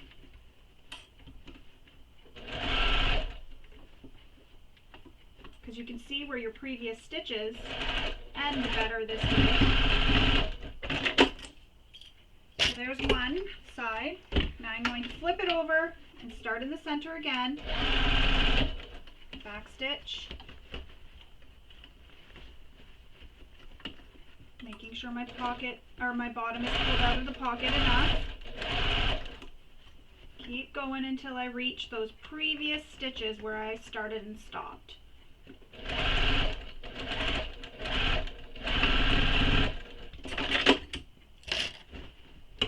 Push the lining back inside your bag, and here I'm not worried about stitches showing or anything because now I've tucked that into the bottom of the bag. So I'm not worried about any of those stitches showing in there. Now we need to pull the lining, the pocket, up through the hole, turn the bottom,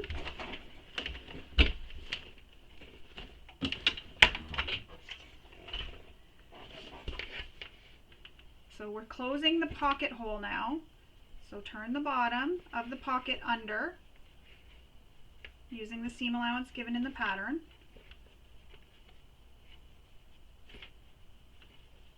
And I just like to finger press this. I'm sliding under my table here.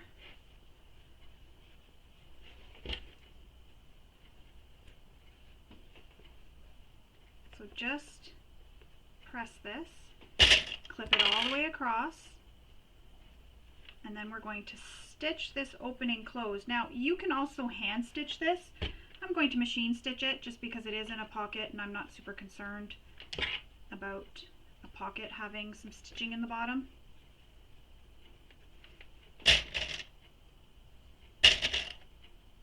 But if you want to, you can definitely do some hand stitching here. So there we go, I have it all clipped. Now I'm going to stitch that together.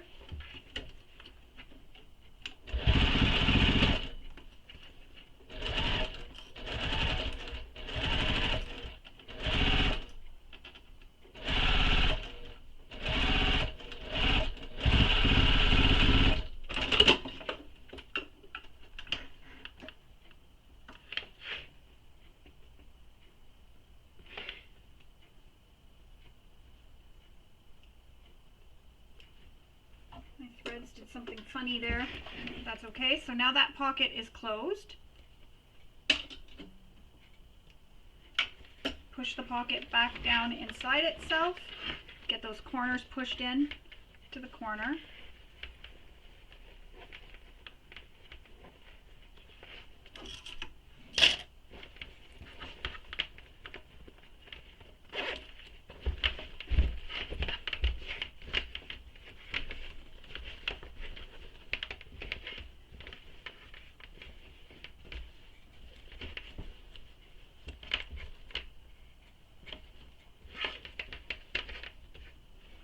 You can also clip your flap. That's how it's looking so far. Super cute, really like it. Now, our final step is to attach our handles. So for the handles, you have this raw, the edges where we turned it in, raw.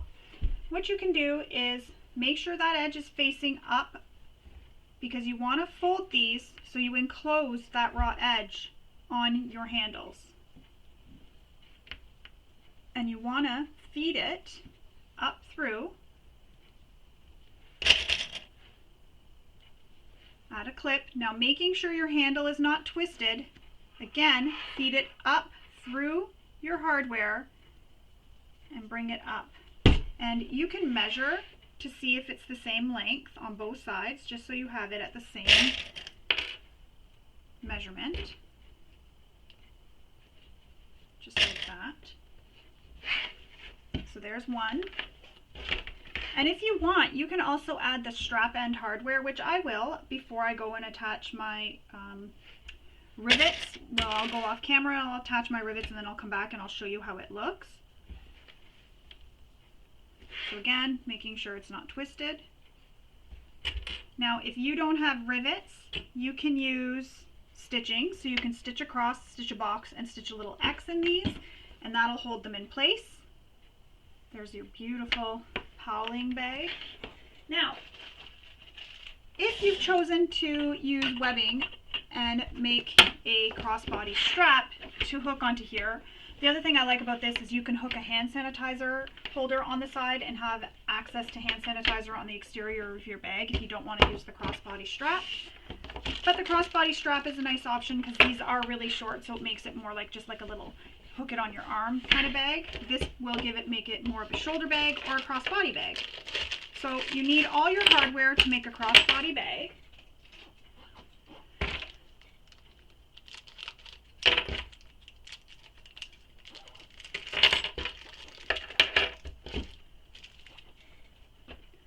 So we're going to take our strap and take your slider, and I have a movable bar on mine, so I let the bar drop right down to the bottom where my fingers are. I slide my strap through it, bring the center bar against my strap, and then bring the loose end of the strap back down over that bar.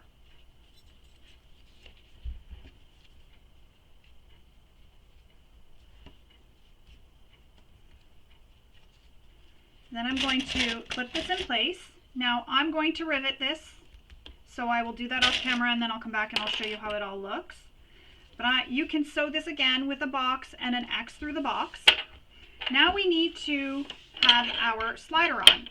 So I know that this is the exterior side. This is the side I want showing. I mean, you can have it so that it's showing this way, but I want the purple showing. So I'm going to put my hook so that it is on the same side as my exterior. So see, my swivel hook is on the same side as my exterior. Slide it on. Then I'm going to take this loose end again, slide it through the slider, push the middle bar against my strap, and slide this down between the bar and the middle bar again, so it's going over the middle bar, just like that. So you have that. Again, with my slider, I want it to be so that it is on the exterior. So I've slid it on. So the swivel hook part is where the exterior is. Add some clips to clip it in place.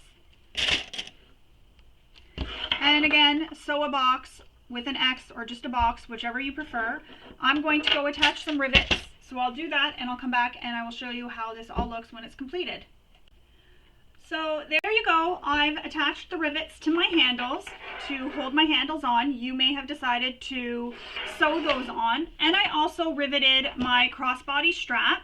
You may have also decided to sew that instead of riveting or use Chicago screws. Whatever you choose to do, the choice is yours. So there it is. Our Pawling bag is now complete. You can take it out and show it off to the world. But before you do, don't forget to take some photos of your Pawling bag and share them on social media. And don't forget to join the Facebook group, the Hills Handmade Facebook group, and also post there. And use the tags that are in the hashtags that are in the pattern so that we can all find your beautiful Pawling bags on social media and admire them with you. I hope you enjoyed sewing along with me and maybe picked up a few tips and tricks along the way. Thanks for sewing with me. Have a wonderful day. Bye.